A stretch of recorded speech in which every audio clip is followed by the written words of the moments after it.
Bonjour à toutes et à tous et bienvenue dans le Fantasticast, le podcast qui une semaine sur deux vous parle de cinéma fantastique.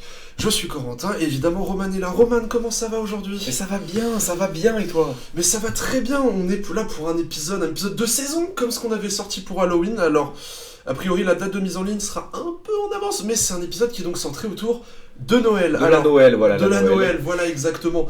On a donc, comme d'habitude, on a choisi 3 films chacun. Toi, pour toi, un film fantastique ou d'horreur de Noël, qu'est-ce qu'il doit y avoir dedans ? Qu'est-ce qu'il doit y avoir comme ingrédient ? Eh ben, tu te rappelles, on avait l'échelle citrouille et bonbons, voilà, pour Halloween. Et là, on va avoir l'échelle sucre d'orge et cadeau, sucre d'orge et sapin. Sucre d'orge et sapin et cadeau, sapin sucre d'orge. Sapin sucre d'orge, voilà. Ça me semble bon. Voilà, donc sapin sucre d'orge. Donc voilà, on aura une petite échelle sur laquelle on mettra sur 10, voilà, les films. Chaque film. Voilà, sur l'échelle sapin sucre d'orge. Et j'approuve totalement cette idée. Toi, le revisionnage, au moment, ça s'est passé comment ? Sans trop spoiler ton avis pour l'instant sur les 6 films, ça a été, il n'y a pas eu de grosses collines à gravir. Ça a été globalement, il y a eu un film et demi, disons, qui était un peu plus chiant que les autres. Mais ça, on en parlera en temps et lieu. Et toi alors, comment ça s'est passé ? Bah écoute, moi c'est globalement des films que j'avais déjà vus. Il y en a un où j'avais un souvenir qui était très chiant, très chiant. Et en le revoyant, je l'ai un peu réévalué. Tu verras, il y a des trucs intéressants, il y a pas que du bien, il n'y a pas que du mal. Aucun film où ça a été vraiment dur. Un où ça a été une déception. Juste un où en le revoyant je me suis dit, c'est pas... ça perd pas mal de plaisir. Je pense que tu peux deviner lequel. Et il y en a un que de toute façon j'adore, que je revois quasiment tous les Noëls, donc lui pour le coup c'est mon chouchou, c'est mon combattant que je défends. Et non, sinon globalement ça a été, je pense même que c'était avec...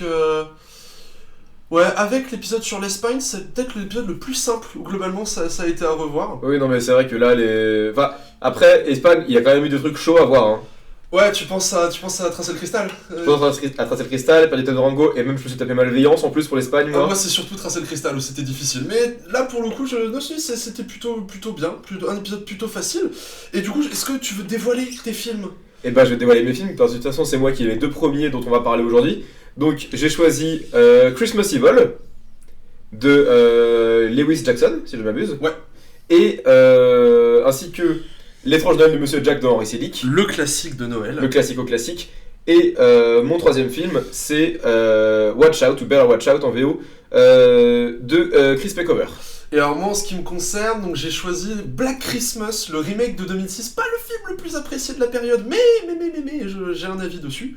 J'ai également choisi Christmas Horror Story par 3 personnes, pas forcément tous très intéressants, donc je vais détailler ça.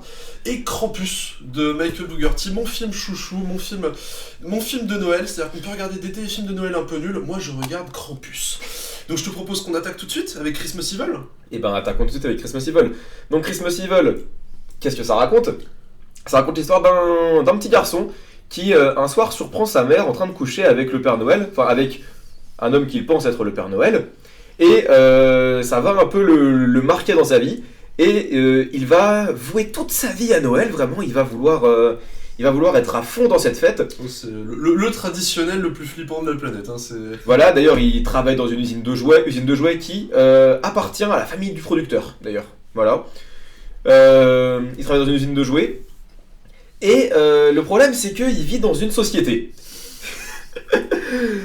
Pour être exact, il vit dans une société de plus en plus cynique et où l'esprit de Noël est de moins en moins présent. Du coup, ce qu'il va faire, c'est qu'il va se mettre à jouer le Père Noël et le Père Fouettard, avec les gentils et les méchants, et les méchants vont get what they fucking deserve.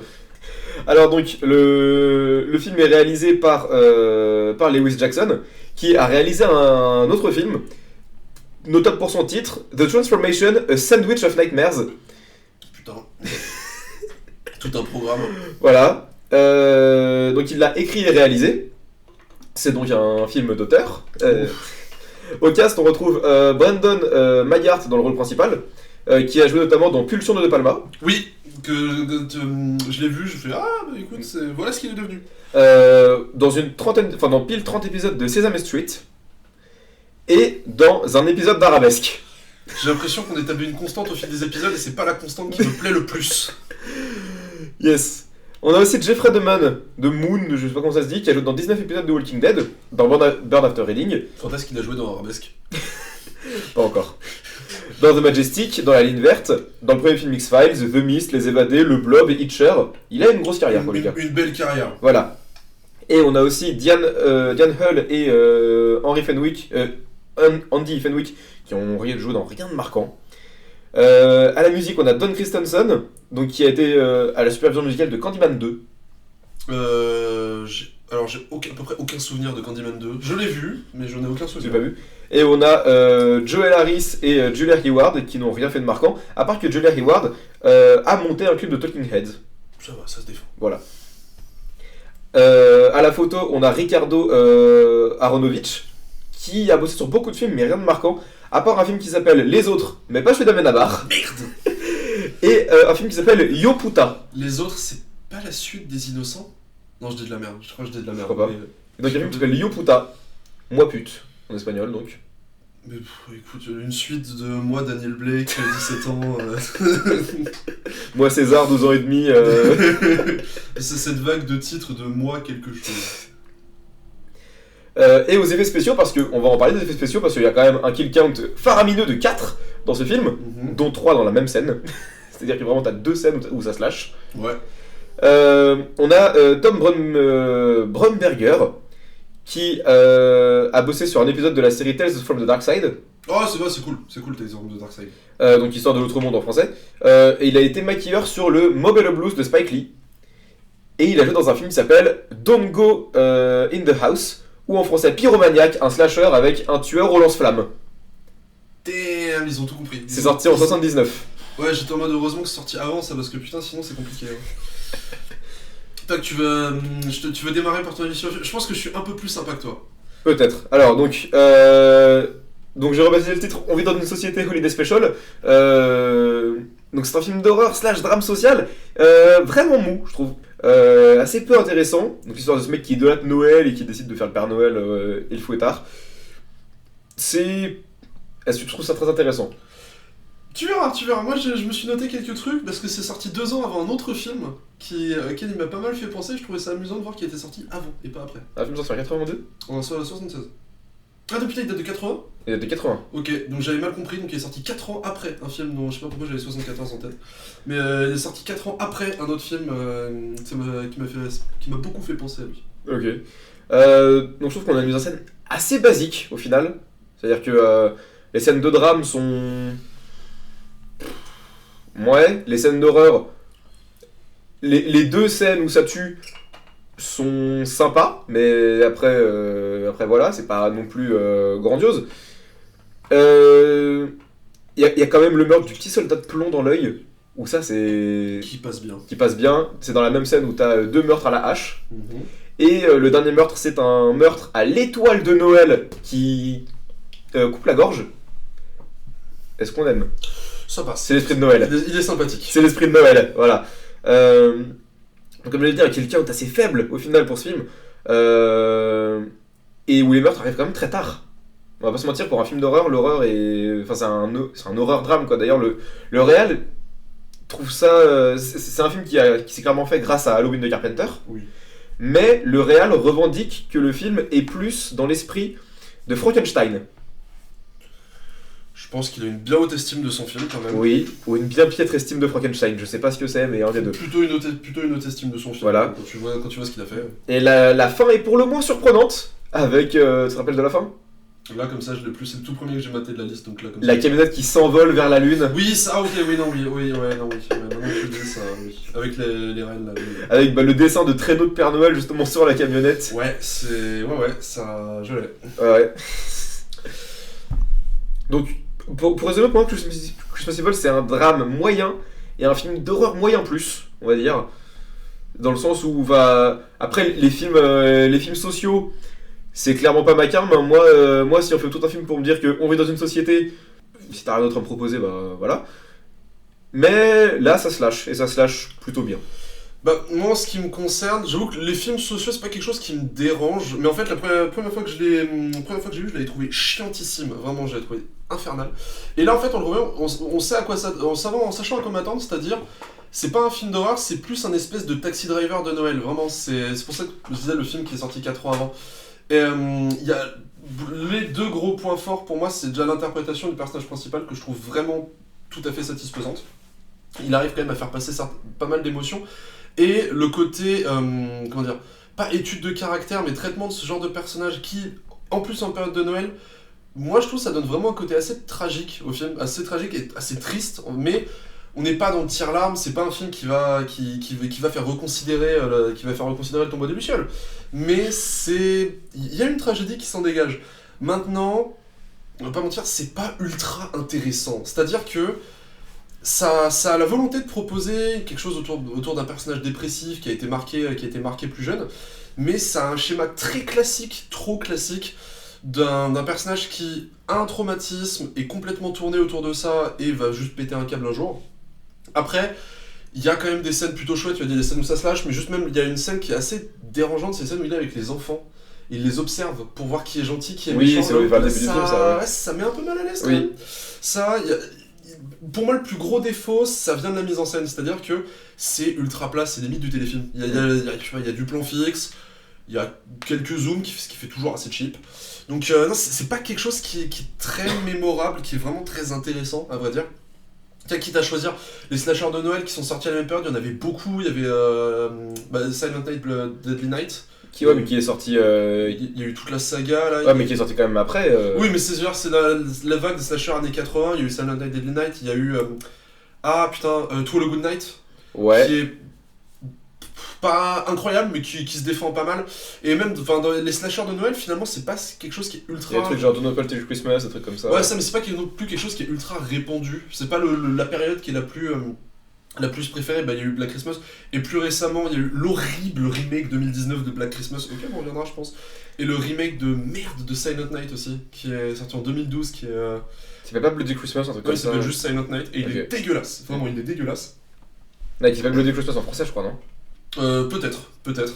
Maintenant, Christmas Evil, j'aurais du mal à dire que c'est de la merde, mais c'est vraiment pas le film le plus intéressant parce que pour moi, le plus gros problème, c'est que ça n'ajoute rien au classique film du bonhomme qui va péter un câble un jour. C'est-à-dire que le problème, c'est que Taxi Driver, c'est 4 ans avant, parce que du coup, si jamais c'était avant Taxi Driver, ça aurait été amusant, mais là, Taxi Driver, c'est 4 ans avant, et c'est quand même c'est quand même d'un autre tonneau, on va dire.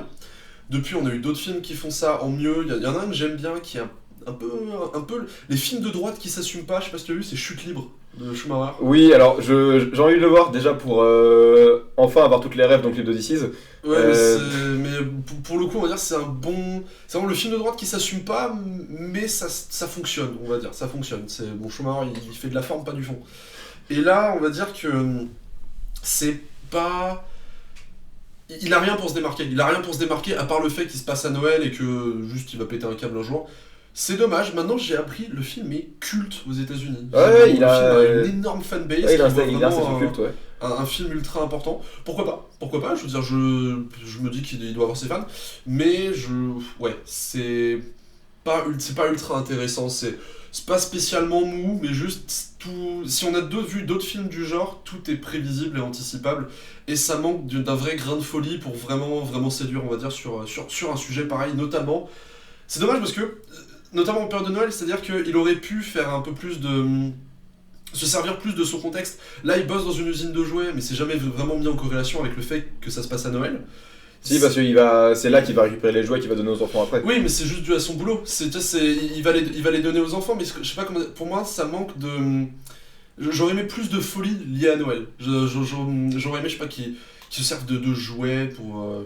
Je sais pas, juste plus de folie. Bah, si, justement, il y a ce petit soldat de plomb qui va planter dans l'œil du gars après. Oui, mais c'est une ou deux scènes, c'est ça, il est de Noël. Là où vraiment Oui. Enfin, après, l'avantage, ce qui est chouette, c'est que récemment, je me suis fait beaucoup de trucs très très énervants. J'ai vraiment très horripilants, beaucoup de films assez compliqués. J'ai vu la série Mercredi, ce genre de truc. Et. C'est cool mercredi en vrai. Non, c'est horrible, ça aurait dû s'appeler Gossip Girl, là c'est infernal.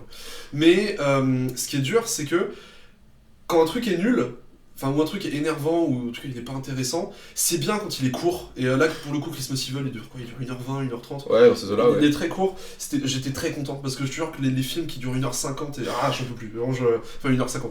Les films d'horreur qui durent 1h50 et qui n'ont rien à proposer. il y a du gras, j'en peux vraiment plus. Genre, je sais qu'il y a pas longtemps, j'ai vu le Lazarus Effect, je crois. Ah, Il est pas long. je l'ai pas encore vu, mais. Il est pas long, il dure 1h20, quelque chose comme ça, mais au bout de 40 minutes, j'avais envie, j'en pouvais plus.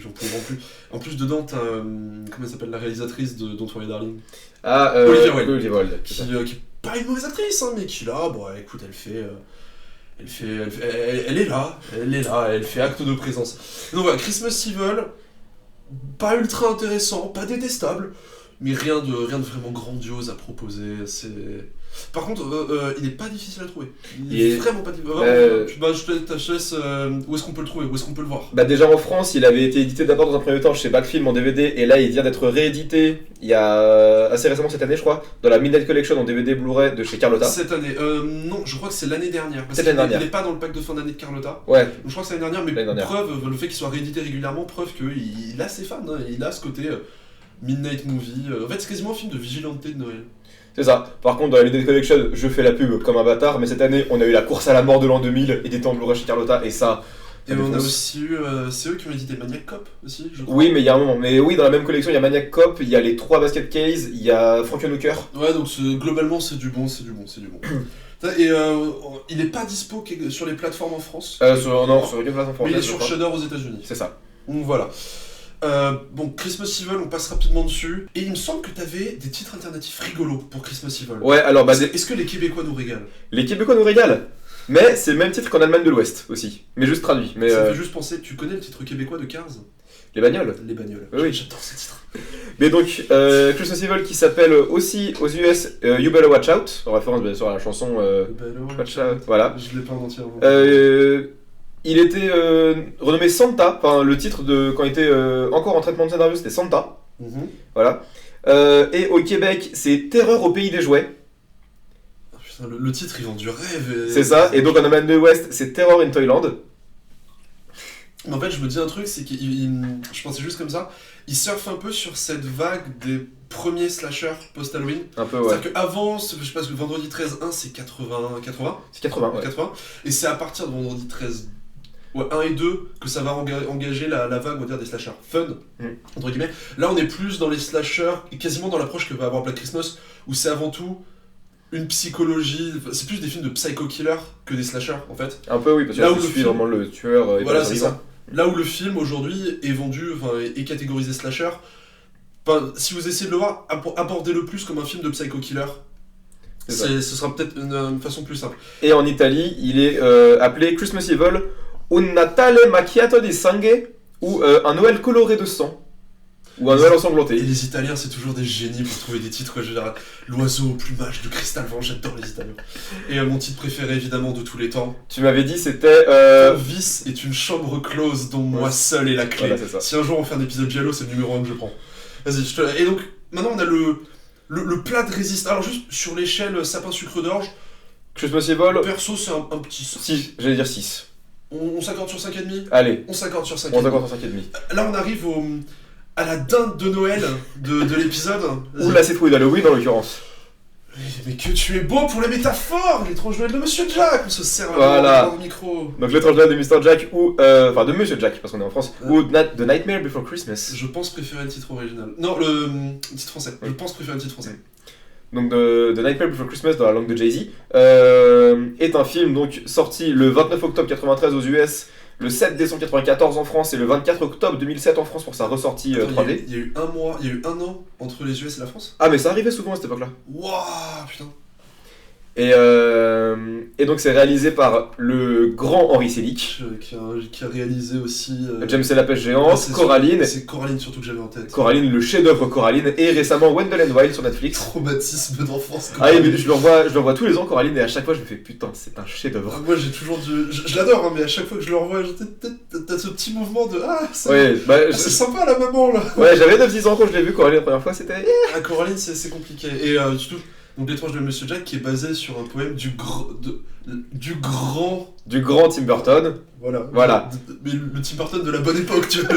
Le Tim Burton avant 2000. C'est ça, donc c'est un scénario de Caroline Thompson adapté d'un poème de Tim Burton par Michael McDowell, pas Malcolm. Michael Et si McDowell. je dis pas de bêtises, Burton avait tenté plusieurs fois de l'adapter le poème, mais il n'avait pas pu avec Disney, je crois qu'il y avait une histoire comme ça. Et c'est la productrice qui a dont j'ai le nom, là comme ça je l'ai pas, mais attends, je me suis noté le nom. C'est la productrice qui avait poussé, c'est-à-dire que, voilà, c'est Denis Dinovi, si je dis pas de bêtises, qui avait poussé pour qu'il ait vraiment, on va dire, qu'il puisse faire comme il l'entendait, et pas avoir des contraintes de Disney ou autre. Ok, Parce que ouais, le film est sur Disney+, Oui. ce qui...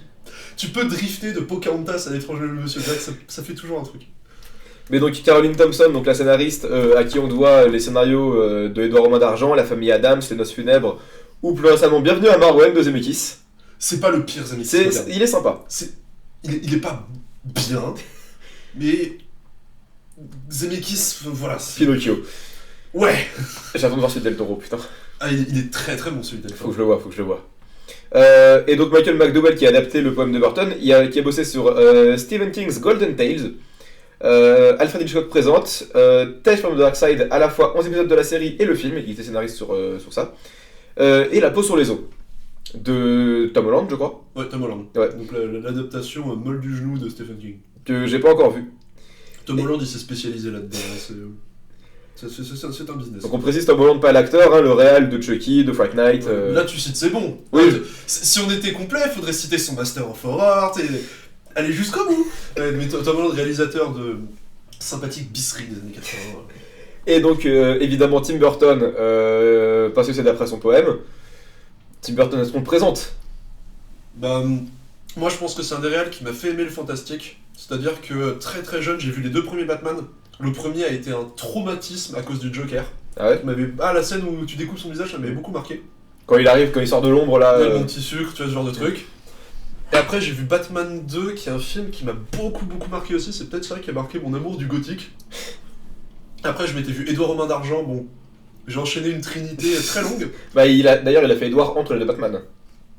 Voilà ça. Bah, c'est d'ailleurs à cause de Batman Returns que c'est officiellement Henry Selick le réal de Mr. Jack. C'est parce que Burton était occupé sur Batman Returns à ce moment-là. Mais vraiment, ce Burton, c'est quelqu'un que j'ai énormément aimé.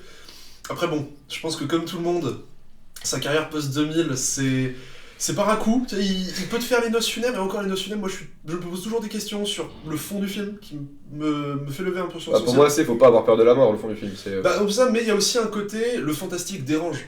Parce que l'intrusion du fantastique va gêner. C'est ça qui. Va gêner un peu les réactionnaires, mais tu regardes les gosses, ils embrassent le fantastique. Je chipote, ça reste un putain de film par rapport à ce qu'il a fait d'autre, c'est-à-dire que bon. Dumbo, Charlie et la chocolaterie que j'adorais quand j'étais jeune, je n'aurais jamais dû le revoir. Je l'aimais beaucoup quand j'étais gosse. Je l'aime toujours bien, même si le film de 71 est quand même mieux. Je sais pas s'il est mieux, mais celui de Burton, moi c'est. Je le revois et je me dis ouais, voilà. Mais moi mon Burton préféré, c'est pas le plus populaire, mais c'est vraiment Sleepy Hollow que. Sleepy Hollow qui est incroyable. Je trouve fantastique. Incroyable. Moi, ça se tape entre. Frankenweenie, je sais que t'aimes bien Frankenweenie. Il y a Frankenweenie qui est dedans, évidemment. Il y a Edward, il y a Beetlejuice. Ouais, mais le problème, c'est que Burton, si on fait un épisode spécial, il y a trop de trucs dont on pourrait parler. C'est un auteur qu'on adore et. Faudra faire plusieurs épisodes sur Burton. Voir sa lente déchéance, moi ça me fait vraiment mal au cœur. C'est-à-dire que Miss Peregrine, je sais qu'on aime bien Miss Peregrine, ouais, c'est un Marvel, c'est un Marvel burtonien. Bah, c'est Harry Potter à l'école des X-Men quoi. Voilà, tu t'as bien résumé. Et mercredi, on est en désaccord, mais moi mercredi j'ai trouvé ça. Jenna Ortega est bien. Oui, mais c'est Jenna Ortega. Oui, Danny Elfman est pas mal, mais il fait l'étrange Noël de Monsieur Jack, quoi. Voilà. C'est pas le même. Et on va en parler de Elfman justement, parce qu'il a la compo Mr. Jack. La mise en scène de mercredi, mais j'avais envie de me crever les yeux, quoi. T'as aucune mise en scène des décors, t'as aucune mise en valeur de ça. Et même, je sais pas, c'est filmé comme je trouve n'importe quelle série pour ados. Normal, ce qui. De la part de n'importe qui, j'aurais fait ouais, c'est un bon produit. Mais de la part de Burton, je fais ah, mais. Après, Burton, il a fait que les 4 premiers épisodes. Oui, mais on peut se poser la question. Qui sont peut-être les mieux mis en scène, donc oui. Il reste quand même au-dessus. Maintenant, on peut se poser la question. Est-ce que finalement tous les films de Burton, je pense surtout à Beetlejuice, ne sont pas une variation de la famille Adams? Bah, il y a un peu de ça, oui. Vous avez 4 heures, la seule différence c'est que là il a mis des rayures. Vas-y, je te laisse reprendre sur l'étrange Noël de Monsieur Jack. Voilà, donc au casting, alors je vais commencer par le casting VO. Donc on trouve Danny Elfman dans le rôle de Mr. Jack pour les chansons. Ouais, celui qui chante, ouais. Qui chante, mais aussi qui fait la voix d'autres personnages. Et donc pour Jack Skellington, pour les dialogues, on a Chris Sarandon. Fright Night. Le vampire. Oui. Yes. Voilà, et on a entre autres Catherine O'Hara dans le rôle de Sally, la mère McAllister dans Maman j'ai raté l'avion, la belle-mère de Lydia dans Beetlejuice. Elle s'est spécialisée dans les rôles de Daron. C'est ça. J'ai revu Maman j'ai raté l'avion 1 et 2 récemment, c'est toujours des masterclass. Il est bien le 2 ? Ah, il est très bien le 2. Moi j'ai vu que le 1. Ouais, dans le Enfin, que 2, le 1 et le tout dernier, là, c'est ouf. j'ai pas vu le dernier. Pas bien. Bah, j'ai grandi avec les 3 premiers, moi. Ça se défend. Le 3 où il y a Scarlett C'est Johansson. ça, le 3, Scarlett Johansson. C'est ça, ouais. Et à la VF, alors je vais citer quelques petits comédiens vite fait. On a Olivier Costantin en Jack, donc, qui est à la base un chanteur et un choriste qui a fait notamment les bacs pour Johnny et Sardou. Oui, bon, ok. Voilà. On a Bernard Tiffen qui joue le rôle de Finkelstein, qui est la voix de Christopher Walken, Chuck Norris, Anton Ego dans Ratatouille. Voilà. Daniel Beretta, notre Schwarzy national. Le fameux. Disons que c'est un des rares films où je pense que la VF est aussi bonne que la VO, voire mieux sur certains personnages. Oui. Il n'y en a pas beaucoup. Pour moi, les excellentes VF, c'est genre Jurassic Park, De la Morte et de la Morée, et surtout Volte-Face. Les valeurs de la famille Adams, et la famille Adams d'ailleurs. Ouais, la valeur de la famille Adams aussi, bien vu, bien vu. Mais là, pour le coup, L'étrange de Monsieur Jack, je l'ai découvert en VO pour cet épisode. J'avoue que la VF me manquait un peu parfois, mais les musiques en VO, la voix de Danny Elfman, oh, oui. Dieu. Et on a évidemment dans le rôle de Oogie Boogie, Richard Motherfucking Darbois. C'est lui? Oui. C'est Kermit. C'est C'est Kermit de Richard Darbois, non? Il fait... Peut-être, mais Richard Darbois, c'est Harrison Ford, c'est Jeff Goldblum, Danny Glover, Richard Gere, Dan Aykroyd, Buzz l'éclair, le génie d'Aladin, Albator, Biff dans Retour vers le futur. Ah, c'est l'enfance d'à peu près tout le monde en fait. Je suis en train de vérifier parce que ça se trouve, je dis.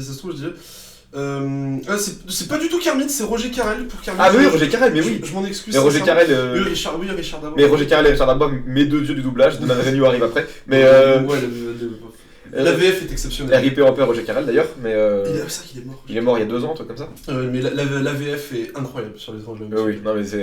Et Danny Elfman, t'as noté les rôles qu'il fait à côté des chants de Monsieur Jack? J'ai pas noté, il fait des petits villageois, il fait un des 3 gosses, je sais plus s'il fait. Alors les 3 gosses qui s'appellent Lock, Stock and Barrel en VO, Bah, pour moi, et qui s'appellent Amstram et Graham en VF. la voix où je me suis dit qu'elle ressemblait à Monsieur Jack, c'est celui avec le masque rouge.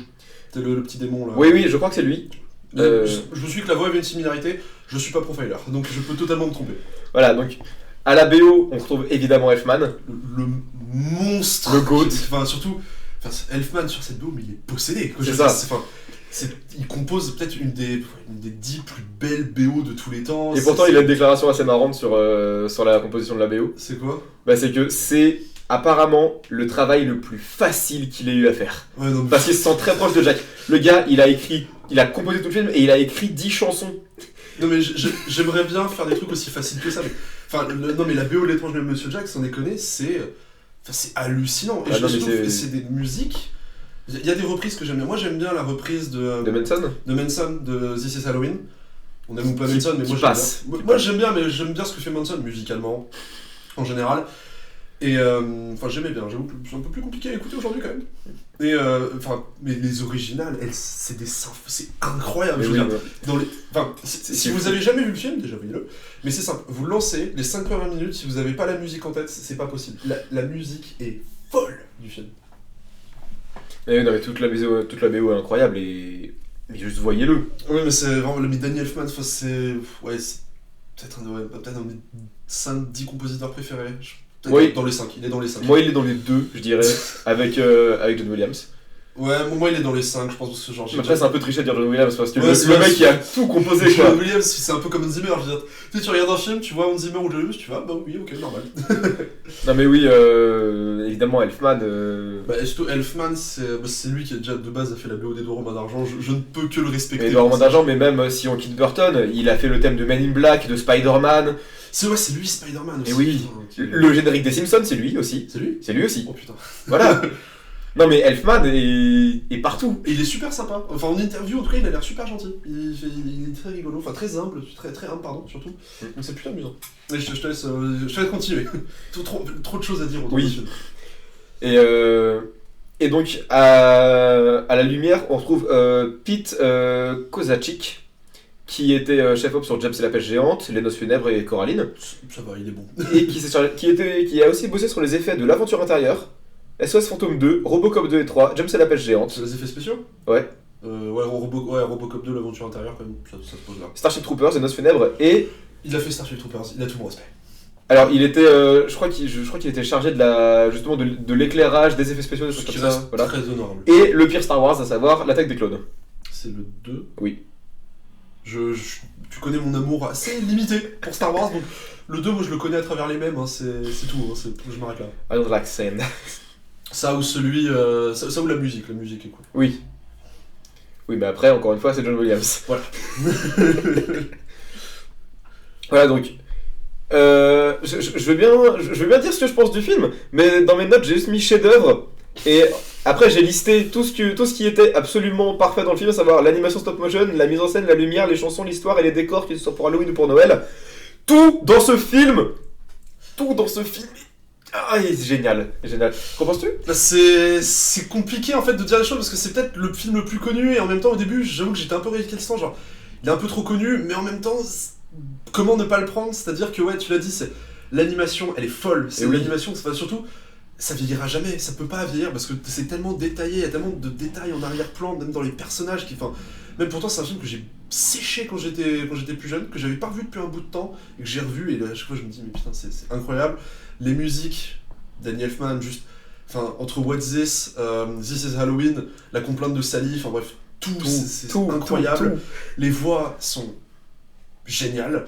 La réalisation qui est... En même temps, je pense que Burton était plus que producteur sur le projet. Je pense qu'il était bien présent, parce que t'as des trucs genre, le plan ultra célèbre de Jack devant la lune, c'est sur la branche là, oui. C'est typiquement... sur la colline. Ouais, c'est typiquement un plan à la Burton, ce genre de truc. Oui, mais même la colline qui est en spirale. Voilà, même la mise en valeur de certains décors, je veux dire, dans la ville d'Halloween ou autre.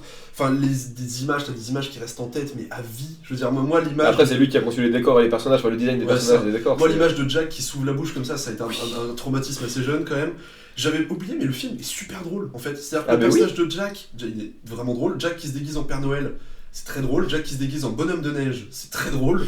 Ou quand il y a une scène qui m'a fait éclater, genre, je l'ai fini, j'étais à mon école en fait, un cours terminé, j'avais le film qui se terminait à côté. Et lorsqu'ils doivent kidnapper le Père Noël, et tu te rappelles qui ramène le lapin de Pâques. Le lapin de Pâques, et en fait c'est vraiment juste un gros lièvre en fait, et j'ai explosé de rire en voyant ça parce que je m'en rappelais pas. Et au-delà de ça aussi, il y a un truc que je ne rappelle pas, c'est que le film est super touchant, c'est-à-dire que le personnage de Jack est profondément triste. Il est vraiment triste, en même temps bien écrit, la voix elle est parfaite, enfin c'est un espèce de somme de talents qui arrive peut-être une fois tous les 20 ans, je sais pas, avec Burton à son meilleur, Henry Selick, il a pas fait beaucoup, j'ai pas vu son dernier, mais Coraline, James la pêche géante, et ça, c'est des masterclass, hein, vous pouvez y aller. D'ailleurs, il y a Jack dans James la pêche géante. Ah ouais? Ouais. Je me rappelle, alors je l'ai vu une fois très jeune, moi et j'ai été traumatisé. Moi aussi, je l'ai vu, j'ai pas été traumatisé, mais juste j'en ai pas de souvenirs, et j'ai vu qu'apparemment, ouais, il y avait Jack dans James la pêche géante. Mais ouais, globalement, c'est un génie. Danny Elfman, on a déjà trop parlé, mais voilà. Et Denise Dinovi, du coup, la productrice que j'ai notée, parce que du coup, j'ai pu vérifier un peu, elle a bien poussé pour que le projet se fasse et qu'il ait les coups des franches.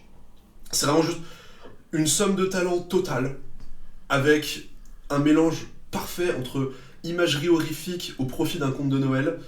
C'est difficile de dire des choses qui n'ont pas été dites sur le film, mais juste, si vous l'avez pas vu, découvrez-le, foncez, vous avez une chance incroyable de ne pas encore l'avoir vu. C'est... Ouais, surtout le film, il dure 1h20. 1h15, un truc comme ça. 1h15, 1h20, il se fait tout. Et en 1h15, 1h20, il se passe 200 trucs comme ça. Par contre, vraiment, mettez-vous dans des conditions, c'est-à-dire le matez pas sur votre ordi ou sur votre portable, vraiment sur grand écran avec grand un écran son à fond. Ou alors sur une télé, mais vraiment mettez des décos de Noël ou d'Halloween. Les deux passent. Ce que vous voulez. Et surtout, c'est un film qui arrive à créer un univers, c'est quelque chose auquel je suis très sensible, qui crée un univers avec très peu. C'est-à-dire, moi, genre, le film se termine, j'ai qu'une envie, c'est de fouiller toutes les portes des fêtes là. Parce qu'en fait, au début du film, il y a plein de portes, une qui mène à, je sais pas, Thanksgiving, la Saint-Patrick. Moi, j'ai envie de tout fouiller, voir ce qu'il y a derrière. Mais voilà, enfin, c'est. J'imagine la porte de la Saint-Patrick, t'arrives juste en Irlande et tout le monde est torché. T'arrives en Irlande, il fait moche et les gens. Welcome to Dublin. Mais c'est un film assez dingue et. Ouais, c'est vraiment difficile de trouver des choses qui n'ont pas été dites. Enfin, Zéro, même le chien Zéro qui est génial. Enfin, le souci de détail, comme quoi le nez c'est une citrouille. L'animation, l'animation, je ne comprends pas. C'est un film incroyable et c'est une somme de talents incroyable. Il y a un nombre de scènes cultes dingues. Moi, la scène que j'adore, je pense que c'est ma scène préférée, c'est quand Jack découvre la ville de Noël avec What's This, qui je pense est mon morceau préféré. Ou surtout de savoir que c'est Danny Elfman qui chante, tu te dis, mais voilà, enfin bref, voyez-le, c'est un chef-d'œuvre absolu. Et si vous êtes fan de Burton, vous ne pouvez qu'aimer. C'est pas possible. Honnêtement, je connais pas beaucoup de personnes qui n'aiment pas le film, et je crois même que j'en ai jamais rencontré. Moi non plus. Mais voilà, c'est un chef-d'œuvre absolu. J'ai juste quelques petites anecdotes sur le film. Vas-y. D'ailleurs, je vais Déjà, en je ne profiter. savais pas que le Net Zero était une Jack-O-Lantern. Si, si. Je suis en train de regarder l'image, je vais regarder l'image à l'instant, mais je ne savais Disney, en 2001, avait pour projet de faire une suite à Mr. Jack. Quoi? Oui, Jamais. en CGI. Non, jamais. Et Burton, ici opposé, il a dit qu'il trouvait que le film avait déjà une sorte de pureté et que le public aimait bien ça. Et qu'il voulait pas gâcher ça en foutant Jack à Thanksgiving ou des trucs comme ça. Bah, surtout, ouais, moi j'ai envie de découvrir l'univers, je disais ça, mais c'est un film qui se suffit très bien à lui-même et dont la stop motion est indissociable du film. C'est pas imaginable pour moi de faire le film en CGI, il faut pas faire ça. Tu Ah fais oui. pas ça. Burton a eu l'idée d'écrire son poème quand il a vu un magasin changer les décos d'Halloween pour des décos de Noël. Tout ça se tient. Voilà. D'ailleurs, au passage, le poème de Burton, il est disponible sur YouTube et dans les bonus du Blu-ray, narré par Christopher Lee. Mais de toute façon, on fera le bilan après de où est-ce qu'il est trouvé. Oui. Lui, c'est peut-être Bah, plus facile à trouver. Oui. D'après Elfman, donc comme j'avais dit, c'est le travail le plus facile, mais bon, ça qu'il a eu à faire, mais voilà. Je ne comprends pas, mais pourquoi pas. Ça déjà dit. À la base, c'était Elfman qui aurait dû jouer Jack aussi dans les dialogues, Mhm. mais sa voix sonnait pas, sa voix allait pas pour les dialogues, donc ils ont engagé Chris Sarandon qui a une voix, quand il parle, à peu près proche de la voix de Elfman quand il chante. Mais on voit quasiment pas les transitions. Hein, Voilà. Ce film a nécessité quand même le travail de 100 personnes sur 3 ans. L'œuvre d'une vie. Mais après, la stop motion, ça prend tout le temps du temps. Enfin, je veux dire, la stop motion, c'est Bah, colossal comme ça. tu déplaces au millimètre à chaque fois. Quoi. C'est ça. Et là, pour le coup, vraiment, c'est hallucinant. Genre, les personnages ils sautent, c'est ultra fluide. Oui. Et alors, un truc, c'est que Patrick Stewart aurait dû jouer la voix du narrateur, mais il a été remplacé par Ed Ivory qui joue aussi le Père Noël. Même si on peut entendre Patrick Stewart sur l'album de la BO, apparemment. Ah, ça, j'avoue que j'ai pas. Qui fait l'intro justement de Halloween, tout ça. J'ai pas revérifié. Et Vincent Price aurait dû jouer le Père Noël. Ça aurait été marrant. Ça aurait été marrant. Genre, Mais- Vincent Price et Christopher Lee, genre, ils auraient un lien en plus, ça aurait été rigolo. Mais Christopher Lee. Qui fait le poème de Oui, la qui fait le femme. poème, oui, c'est vrai. Mais ça se serait fait, enfin, ça a été fait très peu de temps après la mort de la femme de Vincent Price, Oui, bon, compliqué. et sa santé a commencé à se dégrader et sa voix aussi par conséquent. Ah, merde.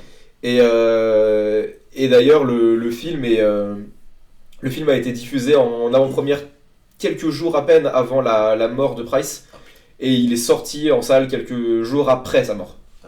Triste. Et dernière anecdote, Oogie Boogie aurait dû être en fait le docteur Finkelstein déguisé. Mais Burton s'y opposait. L'idée est débile. L'idée est débile. L'idée est débile, parce que Dr. Finkelstein, c'est pas un méchant de base. C'est juste qu'il se sent seul. C'est Oui. pas un méchant. Voilà.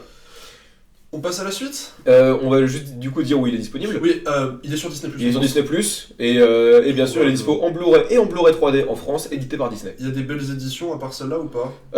Il y a un steelbook britannique édité chez Zavi, enfin qui est disponible chez Zavi, je sais pas s'il y a eux qui l'ont édité, mais qui est un steelbook assez basique où t'as juste la tête de Jack en rond.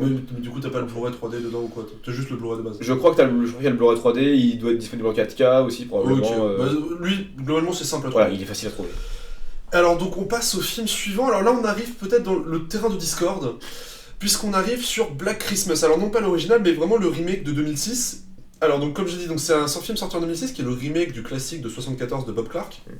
Je pense que c'est pour ça que je pense à 74 tout à l'heure parce que j'avais ça sous les yeux. Donc il dure à nouveau très facile, 1h30, passe tout seul. 1h30 dans sa version uncut, je vais y revenir. Voilà, j'y reviendrai aussi. Réalisé par Glenn Morgan. Alors Glenn Morgan, c'est un pote de James Wong. Alors James Wong, c'est quelqu'un, on lui doit Destination Finale 1 et 3, ça c'est cool. Mais à côté, on lui doit quand même Dragon Ball Evolution, ça c'est compliqué. On lui doit The One avec Jet Li, c'est peut-être le pire film de la carrière américaine de Jet Li, c'est horrible. Glenn Morgan, en fait, James Wong et Glenn Morgan, c'était avant tout des scénaristes, notamment sur la série X-Files. Je crois même que Glenn Morgan la produisait. Et c'est les bons scénaristes, hein, vraiment, ils ont fait des très très bons épisodes. Et Glenn Morgan, juste avant, avait réalisé le remake de Willard, qui est un très bon remake, je trouve. Que j'ai vu ni l'original ni le remake, je t'avoue. Le remake est très très bon, c'est avec Crispin Glover, c'est un des rares films qui exploite vraiment bien Crispin Glover, ce fameux acteur qui, quand il te regarde dans les yeux, te fait peur. Il a été aussi dans le cabinet des curiosités de Del Toro récemment. Il joue dans l'épisode 6. Crispin Glover, on est d'accord, c'est le père McFly. Je crois. Oui, je crois. Oui, c'est ça, oui. Le père ou le frère il me Non, semble le que père, c'est- il a pas de... Enfin, le frère, tu le vois très peu. J'avoue que ça fait très longtemps que j'ai pas vu Retour vers le futur. Alors, au scénario, on a Morgan qui se base sur le film de Bob Clark. Donc, Bob Clark produit le film, il a donné sa bénédiction. À la photo, on a Robert McLachlan qui est un troubadour des années 2000, c'est-à-dire qu'il a fait Destination Finale 1, 2 et 3, Dragon Ball Evolution, Cursed, qui est un film de Wes Craven qui porte très bien son nom, d'ailleurs. Faudrait que je le revoie, j'avais bien aimé la première fois. Mais Ah, les genre, loups-garous qui font des doigts en 3D, là, c'est compliqué oui. quand même. Hein. Il avait aussi fait la photo de Willard. Mais il y a Christina Ricci et Jesse Eisenberg. Ouais, mais il a quand même une photo, il a quand même compliqué. Kurt, mais surtout, c'est un film, il a eu quoi? Il a eu 4 ans de développement Hell, c'est un enfer ce truc. Il a également fait la photo de Willard, donc le remake dont je parlais juste avant. À la musique, on a Shirley Walker. Tout pareil, c'est-à-dire que Destination Finale 1, 2 et 3, Batman et le masque du fantôme, ça c'est très bien. Le fantôme masqué. Le fantôme masqué, je sais plus. Et Escape from LA. Ok. Toi qui aimes bien Carpenter. Au casting, alors au casting, c'est des tronches des années 2010. Hein. C'est vraiment, on a Katie Cassidy qu'on a vu dans le putain de Freddy 2010, quel enfer, dans Taken, dans When a Stranger Calls, donc voilà. Michelle Trachtenberg, qui est jouée dans Mysterious Skin, ça c'est très bien. Et évidemment, la magnifique, la sublime Marie-Elisabeth Winstead. Tu dis Winstead? Je dis Winstead, bah comme tu dis Instead. Moi je sais pas, j'aurais joué que c'était Winstead. J'ai toujours entendu Winstead. Mew, j'ai toujours appelé comme ça, qu'on a vu dans Scott Pilgrim, enfin... Birds of Prey récemment. C'est Ravonna dans Scott Pilgrim. Ramona. Je me perds. Donc, alors, synopsis, moi, j'ai pompé sur les années 60, j'ai pompé sur Allociné, voilà, c'est très mauvais. Donc, dans les années 70, le jeune Billy assassine sa mère et son beau-père qu'il avait reclus au grenier pendant toute sa jeunesse. L'homme est incarcéré dans un hôpital psychiatrique mais prépare son évasion quelques années plus tard. Son ancienne maison servant de repère à une sororité d'étudiantes, ces dernières commencent à recevoir des coups de fil leur annonçant une série de meurtres à Noël. J'en dis pas trop pour l'instant. Voilà. Alors, faut bien ça. Même si on va divulgacher comme des bâtards. Ah évidemment. À sa sortie, le film s'est fait complètement déboîter. Vraiment, le film s'est fait complètement allumer. Il est rentré dans ses frais, mais sur 9 millions, tu me diras, c'était pas très compliqué. Et la critique l'a complètement défoncé, en reprochant manque d'originalité, tout ça. Alors, Morgan a déclaré que le film est produit par les copains, non, les pas copains Dimension Films, qui, donc les Weinstein. Voilà, les Weinstein. Et Glenn Morgan a déclaré que Dimension Films les avait, texto, c'est lui qui dit, j'ai fait que traduire, les avait sévèrement fait chier, surtout à propos du ton du film et de la fin. C'est-à-dire que Morgan voulait rester beaucoup plus premier degré, là où les Weinstein disaient non mais il faut de la légèreté, il faut de l'humour et tout ça. Merci à eux, c'est faux. Et notamment la fin a été retournée, c'est-à-dire qu'à la base la fin ça devait juste finir sur elles vont à l'hôpital, elles reçoivent un coup de fil mystérieux, hommage au premier. Et au lieu de ça on a une fin qui est pour moi le gros problème du film, qui tire en longueur, qui est pas très utile. Savoir qu'il y a 2 cuts, nord-américain et européen, le nord-américain est plus long, l'européen fait 1h25. Et beaucoup de scènes ont été tournées pour les bandes annonces. C'est-à-dire que si vous voyez les bandes annonces, t'as plein de scènes qui sont pas dans le film. Et il faut savoir que le film existe en 2 cuts, en version censurée et non censurée. Il faut voir la non censurée parce que la censurée. En 3 cuts même. Donc non censurée Et je sais pas, mais le Blu-ray allemand qui est sorti récemment, il a 3 cuts. Sûrement une version télé ou un truc comme ça. Peut-être. Mais en tout cas, bref, voyez la version qui fait 1h30, 1h32 je crois. 35 je crois, non? Je sais pas, mais le générique est très long, donc ça triche. Mais avec le générique c'est 35. Voyez la version la plus longue, parce que le film est extrêmement violent. Enfin, extrêmement. Le film est très violent. Oui. C'est peut-être un des slashers les plus violents des années 2010, en tout cas les plus crades. Et la version censurée coupe tout. La version censurée coupe absolument tout. C'est-à-dire vraiment, il y a plein de plans qui sont raccourcis, il y a carrément des scènes qui sont enlevées, notamment autour du twist entre guillemets de fin. Donc vraiment, la version censurée, c'est bon, les Weinstein s'en sont fait une spécialité, ça flingue le film. Vous voyez vraiment la version longue. Et avant d'attaquer sur le Ah ouais, alors j'ai le truc. Donc il y a 3 cuts. Il y a un cut de 84 minutes. Donc celui-là, faut pas le voir. Qui est donc la version européenne. Il y a un cut de 90 minutes qui est rated R et un cut de 92 minutes qui est non censuré. C'est le 92 qu'il faut voir, c'est le 92. Et avant d'attaquer sur le remake, qui a très mauvaise réputation, on parlera pas du 2019 qui est, je pense, on est d'accord, une énorme merde. Une grosse de basse, oui. Qui oublie de faire, qui oublie de faire un film en fait, à côté de son message, donc c'est bravo à lui. Mais quel est ton rapport, toi, à celui de 74 ? Est-ce que tu l'aimes bien ou pas trop ? C'est un film que j'aime bien, sans beaucoup plus. C'est-à-dire que c'est un film que je l'ai vu 2 fois, je crois, le Black Christmas original. Et les 2 fois, je le regarde, je me dis, ah, c'est sympa. Et je l'oublie assez vite, en fait, le Black Christmas original. Je le trouve pas très très marquant. Moi, pour le coup, je dois admettre, c'est un film. La première fois que je l'ai vu, je l'avais pas du tout, m'en foutais un peu. Mais quand je l'ai revu, je me suis dit, il y a un truc, surtout, il y a une mise en scène assez implacable, qui est assez impressionnante. On parlait en antenne de gestion de l'espace. Il est très très fort là-dedans. Oui. Et il y a vraiment une ambiance assez glauque qui s'en dégage. Et plein de prémices du slasher, on l'a déjà dit. Hein, mais voilà, on est 4 ans avant Halloween. C'est un truc qui a été dit et redit, mais il y a les points de vue POV du tueur, bref. Toutes les bases la scène d'intro dans le grenier qui est devenue culte avec le sac plastique. Ouais, voilà. Donc vraiment, c'est Black Christmas original, moi je l'aime beaucoup. Alors je vais attaquer sur le remake avant, parce que je vais défendre mon bon poulain quand même. Pourquoi est-ce que j'aime ce remake ? Alors, c'est pour moi sa plus grande force, c'est en même temps sa plus grande faiblesse. C'est-à-dire que le casting de Noël, à l'exception de Marie-Elisabeth Winstead, c'est pas terrible, c'est pas très bien écrit, je sais peu dire de dire ça, c'est pas très bien joué. La mise en scène, c'est pas incroyable, c'est fonctionnel, mais c'est pas non plus transcendant. En fait, on est vraiment dans un téléfilm de Noël.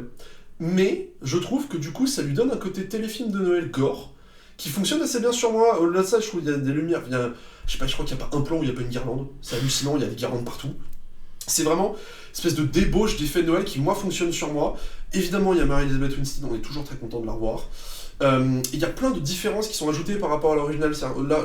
Dans l'original, tout ce qui est autour du tueur est très élagué, très mystérieux. Là où dans ce film-là, ça va beaucoup plus loin dans cette histoire. Il y a même ces séquences d'origine qui est bien dégueulasse. Ouais, c'est dégueulasse, bien. glauque, quoi, c'est... Ah. Ça, la violence du film, c'est très très très méchant. C'est-à-dire que là, pour le coup, on a de la tête décapitée, on a des biscuits à partir de peau humaine. On a de l'arrachage d'œil. De l'arrachage d'œil, de la dégustation d'œil même. C'est peut-être le film le plus violent qu'on a ce soir, avec le prochain. Le prochain, il est méchant. Non, le dernier avant. Krampus. Oui. Krampus, ouais. Mais celui-là, c'est le plus sanglant, c'est le plus gore. Maintenant, à nouveau, j'ai dit, les personnages sont assez mal écrits. La réalisation, bon, j'ai dit, c'est un peu faiblard. La comparaison à l'original est très dure. Il s'en distingue parce qu'il y a certains points, mais malheureusement, il est vraiment quand même assez similaire. En tout cas, il marche dans ses pas. C'est assez dur de comparer les deux.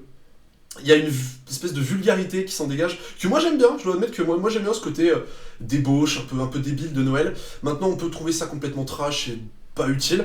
C'est valable, et malgré tout, moi, ce que j'aime vraiment dans ce remake, c'est un des premiers films d'horreur de cette période que j'ai vu, et dans l'océan de remake des années 2010. Les années 2010, on en a eu des pas mal. Je sais qu'on aime bien tous les deux les Massacres à tronçonneuse, les deux premiers. Enfin, moi je préfère le premier, tu préfères le deuxième. Le commencement. Le commencement, ouais. On a eu le Vendredi 13 qui est pas mal en version longue. On a eu le Ring de Verbinski qui s'en sort bien. Évidemment, le Halloween de zombies. Les Halloween de zombies, ouais, mais après on a quand même eu le Freddy, on a eu le Bal de l'Enfer, on a eu ce Sœur de Sang dont on avait parlé dans le tout premier épisode. Tu vois, plein de remakes ça va du correct à l'énorme dose. Moi je déteste le Freddy, vraiment, j'y arrive pas. Et le Bal de l'Enfer aussi, le Bal de l'horreur. Mais déjà, le Bal de l'horreur, l'original... Moi je l'aime bien, mais l'original, on va dire qu'il est mieux mis en scène et t'as une sympathie. Genre, je sais pas, t'as Jamie Lee Curtis oui, qui dans ça. Voilà. Là où Jamie Lee Curtis tout court. Le remake, t'as que dalle. Et là, je trouve celui-là surnage un peu. Surnage déjà par sa violence, évidemment, mais vraiment surnage par cette espèce d'ambiance très film de Noël qui, moi, arrive à m'embarquer, qui fonctionne assez bien, et il faut vraiment le prendre, genre, deuxième partie de soirée, il passe super bien. Vraiment, c'est un film sympathique qui...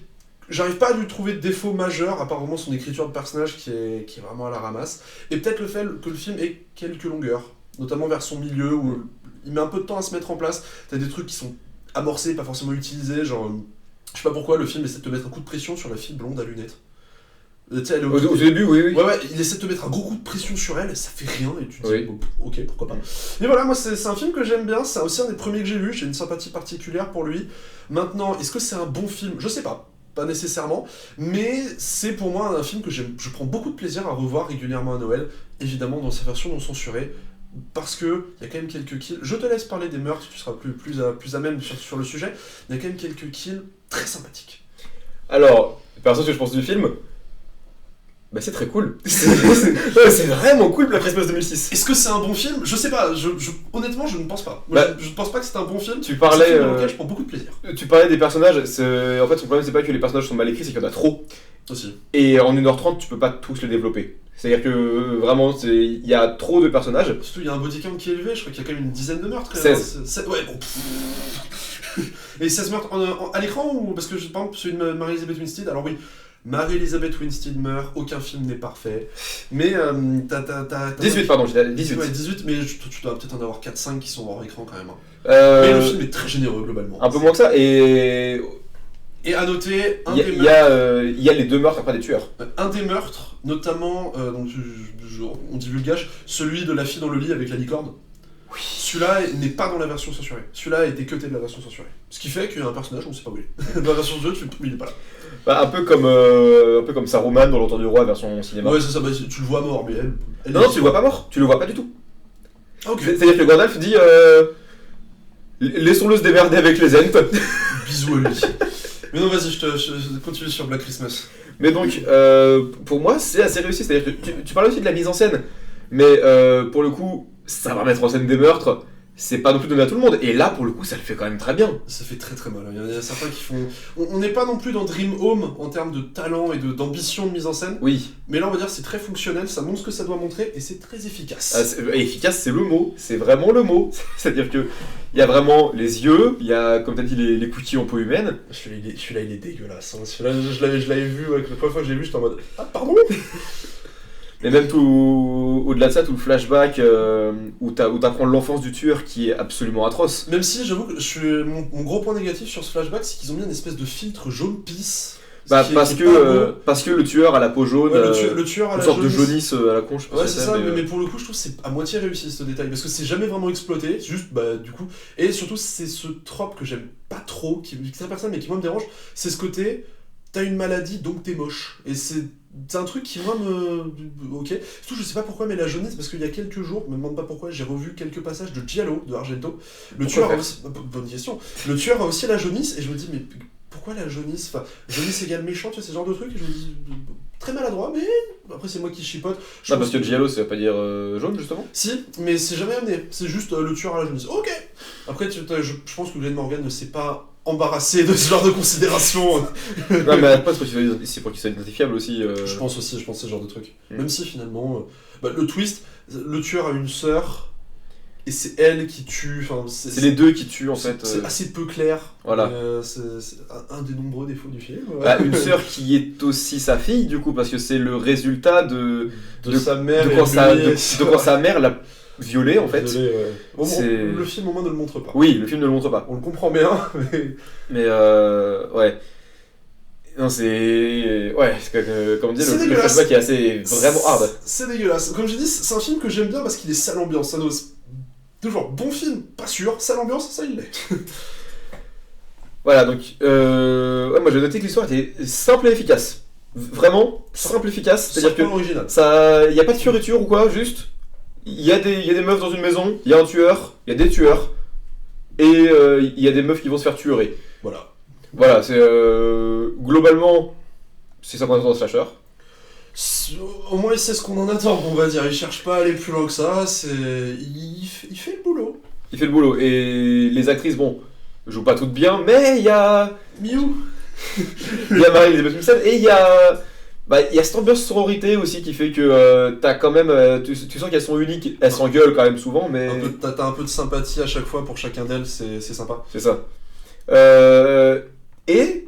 Mine de rien, à mes yeux, le film il rentre quand même dans cette catégorie de remake qui surpasse un peu l'original. Enfin, que je préfère aux originaux en tout cas. Ouais, moi j'aurais du mal à dire qu'il surpasse parce que je pense que si on reste sur un terme purement cinématographique. Oui, la mise en scène de Bob Clark est. Ouais, Bob Clark c'est vraiment un tueur sur la mise en scène. C'est moins bien écrit parce que l'original, tu parles du nombre de personnages, mais l'original arrivait à t'y attacher. Alors, j'ai plus les noms, mais je me rappelle que tu sais, elles ont des vécus, des trucs comme ça. C'est mieux éclairé, tout genre de trucs. Mais c'est vrai que celui-là est beaucoup plus. Celui-là est sous coke. Tu vois, celui-là, il a juste retenu. Il y a des meurtres et c'est ça que je dois aller. Ah oui, il y a aussi des meurtres débiles. C'est-à-dire, je pense au meurtre du stalactite, qui est débile. C'est juste. Tu veux le raconter peut-être Je t'avoue que je l'ai plus en tête le stalactite. C'est quand une des filles qui court et un stalactite lui tombe dessus et ça lui transperce la tête. C'est juste ça. C'est vraiment bête. Mais je peux pas m'empêcher de prendre un plaisir assez évident devant. C'est des gens qui meurent. Oui, mais au moins c'est. Je sais pas, vraiment je ne m'explique pas mon amour pour ce film. Maintenant, je pense que celui-là sur l'échelle sapin sur faut qu'on la fasse pour Monsieur Jack d'ailleurs. 10 9. Parce que.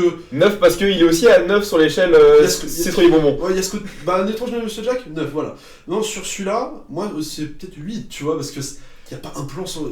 C'est très dans la débauche, dans les faits, mais je peux pas m'empêcher de me dire. D'ailleurs, vraiment esprit de Noël, au point où, au-delà d'avoir des meurtres, notamment t'as un meurtre avec le pic en haut du sapin de Noël qui est enfoncé dans l'œil du beau-père et l'œil ressort de l'autre côté, mais il y a aussi la scène du meurtre du gardien de prison.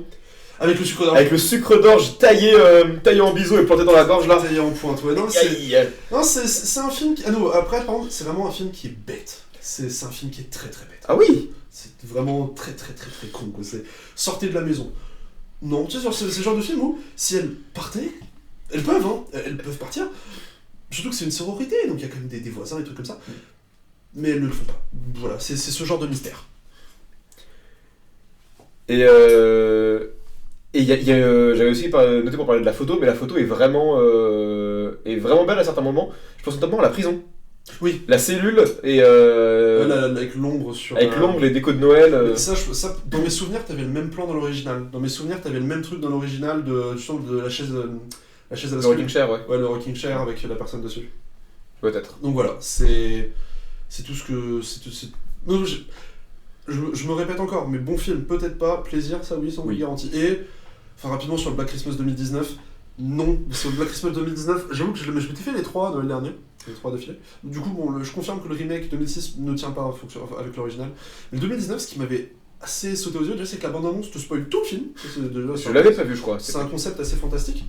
Mais en fait, le film a un message. Te le spam d'ailleurs, il te le spam bien, mais il oublie complètement de faire un slasher à côté, c'est-à-dire que le film démarre, il dure 1h30 le remake, peut-être, et il démarre au bout de peut-être 1h10, il démarre en plus de façon bête, donc dans le Black Christmas 2019, là pour le coup c'est un mauvais film, en plus tu prends pas de plaisir devant, donc en plus c'est fait par Sofia Takal, qui est pas une mauvaise de base, elle vient du cinéma indé, normalement j'avais vu un truc d'elle et c'était pas dégueu. C'est quoi? J'ai plus le nom. Okay. Attends, je vais te retrouver ça, je fact-check.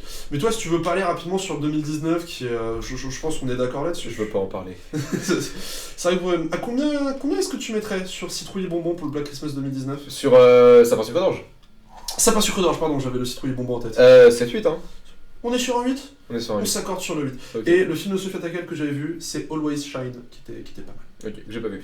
T'as d'autres trucs à dire ou je peux parler des dispos de films ou J'ai rien du tout. Alors, est-ce que tu as des dispos non censurés, évidemment?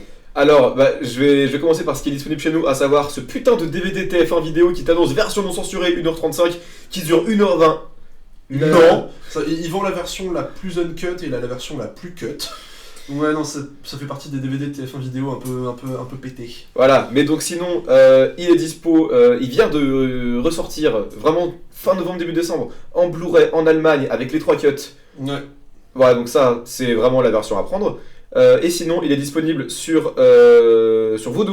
Sur Vudu aux la plateforme alors gratuit avec pub. Il est aussi sur Tubi, mais pas en HD. Donc si vous voulez le voir en HD, allez sur Vudu. Tubi, je crois qu'il est cut. Peut-être. Là où sur Vudu, c'est les plateformes gratuites américaines, vous avez juste à vous inscrire et vous pouvez voir. Gratuit avec publicité et il a laissé la version uncut, il y a tout. Voilà, par contre vous devez soit être aux US, soit avoir un VPN pour le voir. Voilà. Et donc on passe alors à mon deuxième film. Donc pour le coup ça risque d'aller un peu plus vite là-dessus.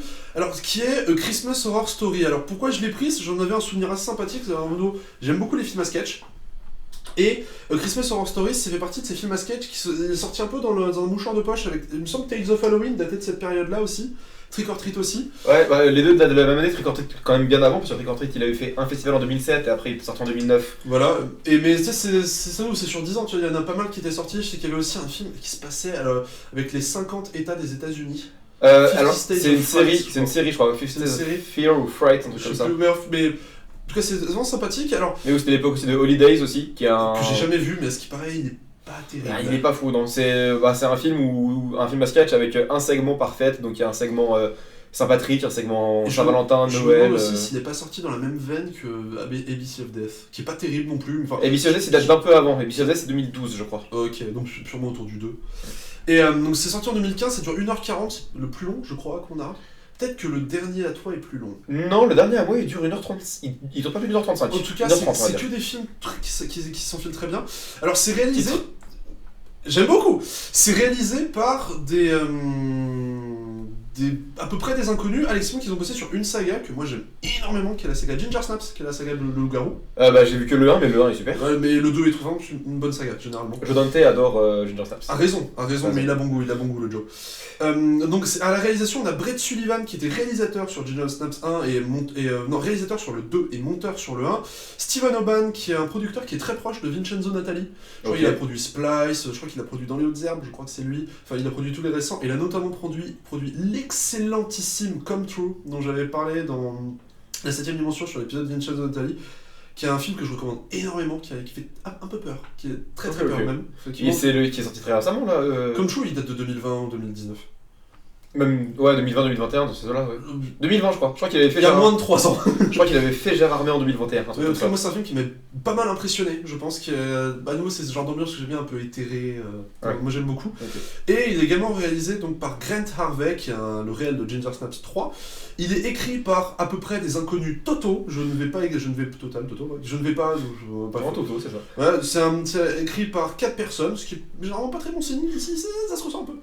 Et notamment dedans, t'as le scénariste de Splice, qui est le même scénariste, j'adore cette anecdote, que Au nom du roi 1, King Rising, UV Ball. Ah oui, ok. Voilà. À la photo, on a Gavin Smith, Ginger Snaps 2. À la Et musique, non on pas a... Kevin Smith. Comment ? Et non pas Kevin Smith. Ça aurait été marrant d'avoir Kevin Smith à la photo. À la musique, on a Alex Kaskin, qui a fait Ginger Snaps 3, et l'excellente musique introuvable, j'ai jamais réussi à la trouver sur internet, de Haunter, qui est un film de Vincenzo Natali qui est vraiment pas terrible, mais la musique est très bien. Ok. Au casting, donc on a George Buza, Amy Forsyth, qui avait joué dans Hellfest, dont on avait parlé dans notre premier épisode. D'accord. Dans ok. le deuxième. Deuxième, oui. Et au casting, on a William Shatner, qui fait le lien entre les épisodes. Ah putain, c'était lui. C'est lui. Oh. Et alors le synopsis, alors bon, c'est un synopsis pompé sur internet toujours. J'ai essayé de le tuner, le pimper un peu. Alors le soir du réveillon. C'est vrai qu'on n'a pas fait de synopsis pour Mr. Jack, mais est-ce qu'il en fallait un? Non. Non. À nouveau, je pense que le film est tellement connu et vraiment, sinon, voyez-le. Alors le soir du réveillon, un animateur radio anime une émission autour de Noël, pendant que plusieurs contes, plusieurs histoires vont défiler. Que ce soit un esprit malveillant qui va piéger 3 adolescents dans la cave de leur école, une famille qui va se faire hanter par Krampus, un Père Noël qui va se battre contre une armée d'elfes zombies, et une mère qui soupçonne que son fils est possédé par un changelin. Alors, que dire sur Christmas Horror Story ? Je vais commencer par ce que moi je trouve être les bons côtés, qui est déjà les 2 dernières histoires. L'histoire autour du Père Noël contre les elfes zombies et de la famille possédée par Krampus, je les trouve excellentes. Oui. L'idée que l'esprit de Noël imprègne tout le film, c'est-à-dire toutes les histoires tournent autour de Noël, et en fait, ce qui saute aux yeux, le film, un peu comme Trick or Treat, a la volonté de proposer pas un film à sketch à la ABC of Death où ça s'enchaîne, mais un côté très organique, c'est-à-dire les histoires S'entremêlent. s'entremêlent, il y en a une qui démarre, elle s'arrête, une autre qui prend place, etc. Ça peut déstabiliser, j'avoue que là, je l'ai vu 2 fois, notamment dans une version un peu particulière, dont je vais parler juste après. Et en fait, ça peut déstabiliser parce qu'en fait, du coup, il y a une mise en place qui est très longue, parce qu'il faut mettre en place les 4 histoires en même temps, les personnages, etc. C'est un peu long, ça peut même être un peu chiant quand même sur le début. Et notamment aussi le fait que quand une histoire monte en intensité, elle va se couper pour donner place à une autre qui va à son tour monter en intensité. Faut apprécier, j'ai vu que les gens appréciaient globalement sur internet, moi ça m'a un peu laissé de côté quand même. Ok. Il y a une variété d'ambiances que j'aime bien, c'est-à-dire que là pour le coup il y a 4 sketchs. Dans les 4 sketchs, il y en a un qui est plutôt une espèce d'horreur mystique avec celui dans la cave, un qui est plutôt quasiment folklore avec le changelin, un film de monstre, un film de quasiment gore avec le Père Noël. Un film de zombies en fait. Hein. Un film de zombies, ouais. J'aime bien quand il y a une diversité comme ça parce que ça permet vraiment de manger un petit peu à plusieurs ateliers. Maintenant, les 2 gros problèmes que j'ai vraiment, c'est le montage qui donne lieu à une mise en place très longue. C'est-à-dire vraiment le film démarre au bout de 30 minutes, 30-40 minutes. Oui. Alors autant il y a des effets physiques que j'aime beaucoup, j'adore le look de Krampus. Oui, j'en parle aussi. Il mais peut avoir l'air un peu pété, mais moi j'aime bien, je trouve le côté un peu, je sais pas, surhumain, je le trouve chouette. Mais il y a des effets numériques qui sont dégueulasses, je pense notamment aux effets autour de Krampus, qui sont malheureusement pas toujours très bien. Genre une certaine transformation. Ouais, mais il y a des effets gore très chouettes. Du prosthétique comme on aime. Le Père Noël notamment. Voilà. Et il y a la photo ça va du plutôt joli, le sketch du Père Noël et la première histoire avec les ados dans la cave, qui est plutôt chouette. Ah, carrément moche. Je veux dire, le deuxième avec le changelin là, pas très très beau quand même. Enfin, pas le changelin, celui de Krampus, pas très très beau quand même. Et très personnellement, il y a un twist interdit à la fin. Oui. Moi j'aime pas les twists comme ça, mais bon, ça peut plaire. Maintenant, ça reste un film qui est assez chouette, c'est-à-dire que c'est un film qui va avoir plusieurs histoires, une variété d'histoires qui peut vraiment séduire, notamment le fait que, étant donné que tout est organique, on va les suivre en parallèle, même toutes les histoires ont des liens entre elles. C'est-à-dire que les 3 jeunes dans la cave, la deuxième histoire concerne le policier qui a eu un lien avec l'histoire qui a eu lieu dans la cave du lycée où sont les 3 jeunes au début. La 3e histoire, c'est une pote de ces 3 jeunes, et la 4e, c'est le Père Noël. Il y a William Shatner qui fait le lien, mais alors si jamais la structure vous déstabilise, il existe un fan cut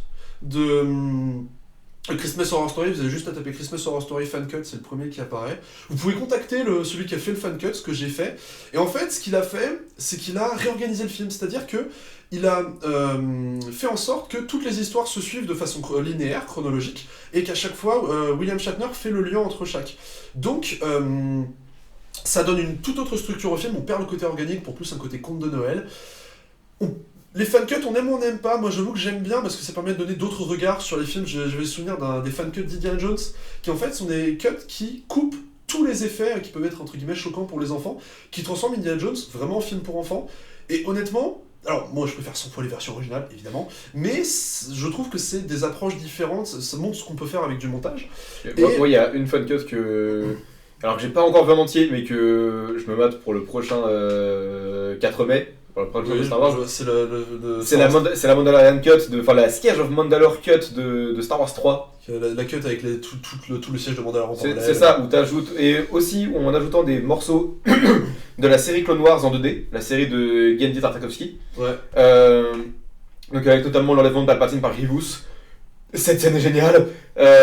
Et donc avec aussi les segments du coup de Clone Wars, la saison 7 de Clone Wars du coup. Sur justement qui se passe en parallèle de l'épisode 3 avec tout ce qui se passe sur Mandalore, tout ce qui concerne Ahsoka et Dark Maul, et du coup Star Wars 3. Donc c'est un montage de 4 heures. Mais et du coup les fan cuts ça donne vraiment quelque chose d'intéressant. Et là pour le coup je dois admettre que le fan cut peut séduire si on préfère une version plus linéaire. Voilà, bref, Christmas Horror Story, est-ce que c'est un film incroyable? Je ne pense pas. Mais est-ce que c'est un film éminemment sympathique en période de Noël qui propose une variété de genres qui, moi en tout cas, me séduit? Oui. Roman, qu'en as-tu pensé, Christmas Horror Story? Là, je serais moins sympa que toi, c'est-à-dire que je trouve qu'il y a deux histoires vraiment cool. Il y a le Père Noël et il y a la famille qui est pourchassée par Krampus. Ouais. L'histoire du changement, je la trouve vraiment molle. C'est la pire, c'est la moins intéressante. Et celle des gosses, j'en ai un peu rien à foutre. Le problème de celle des gosses, c'est qu'elle part avec un point de vue super intéressant et elle se finit un peu à l'arrache. C'est-à-dire que le fantôme veut baiser, basiquement. Oui. Et ça se termine très rapidement. Ce qui est dommage, parce que pour le coup, moi, le point de départ, j'étais chauffé. Et oui, après, oui, comme tu dis, les effets spéciaux, notamment le Père Noël contre les elfes zombies, c'est trop bien. En fait, le concept est débile, et je pense que l'histoire en a conscience, et du coup, va juste pousser le truc, en faire un truc vraiment débile. Ah non, mais à ce moment-là, faut pas chercher à complexifier le truc. Quand c'est débile, c'est débile, tu fais un truc débile. Tu t'assumes. Voilà, et tu le fais bien. Et là, ça le fait bien.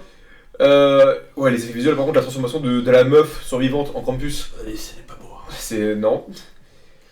Et oui, on parlait du twist, alors on va révéler le twist. Vas-y. Donc en fait, le Père Noël n'est pas le Père Noël, c'est un employé de magasin. Non, c'est un employé de magasin, oui, et qui était aussi à la radio.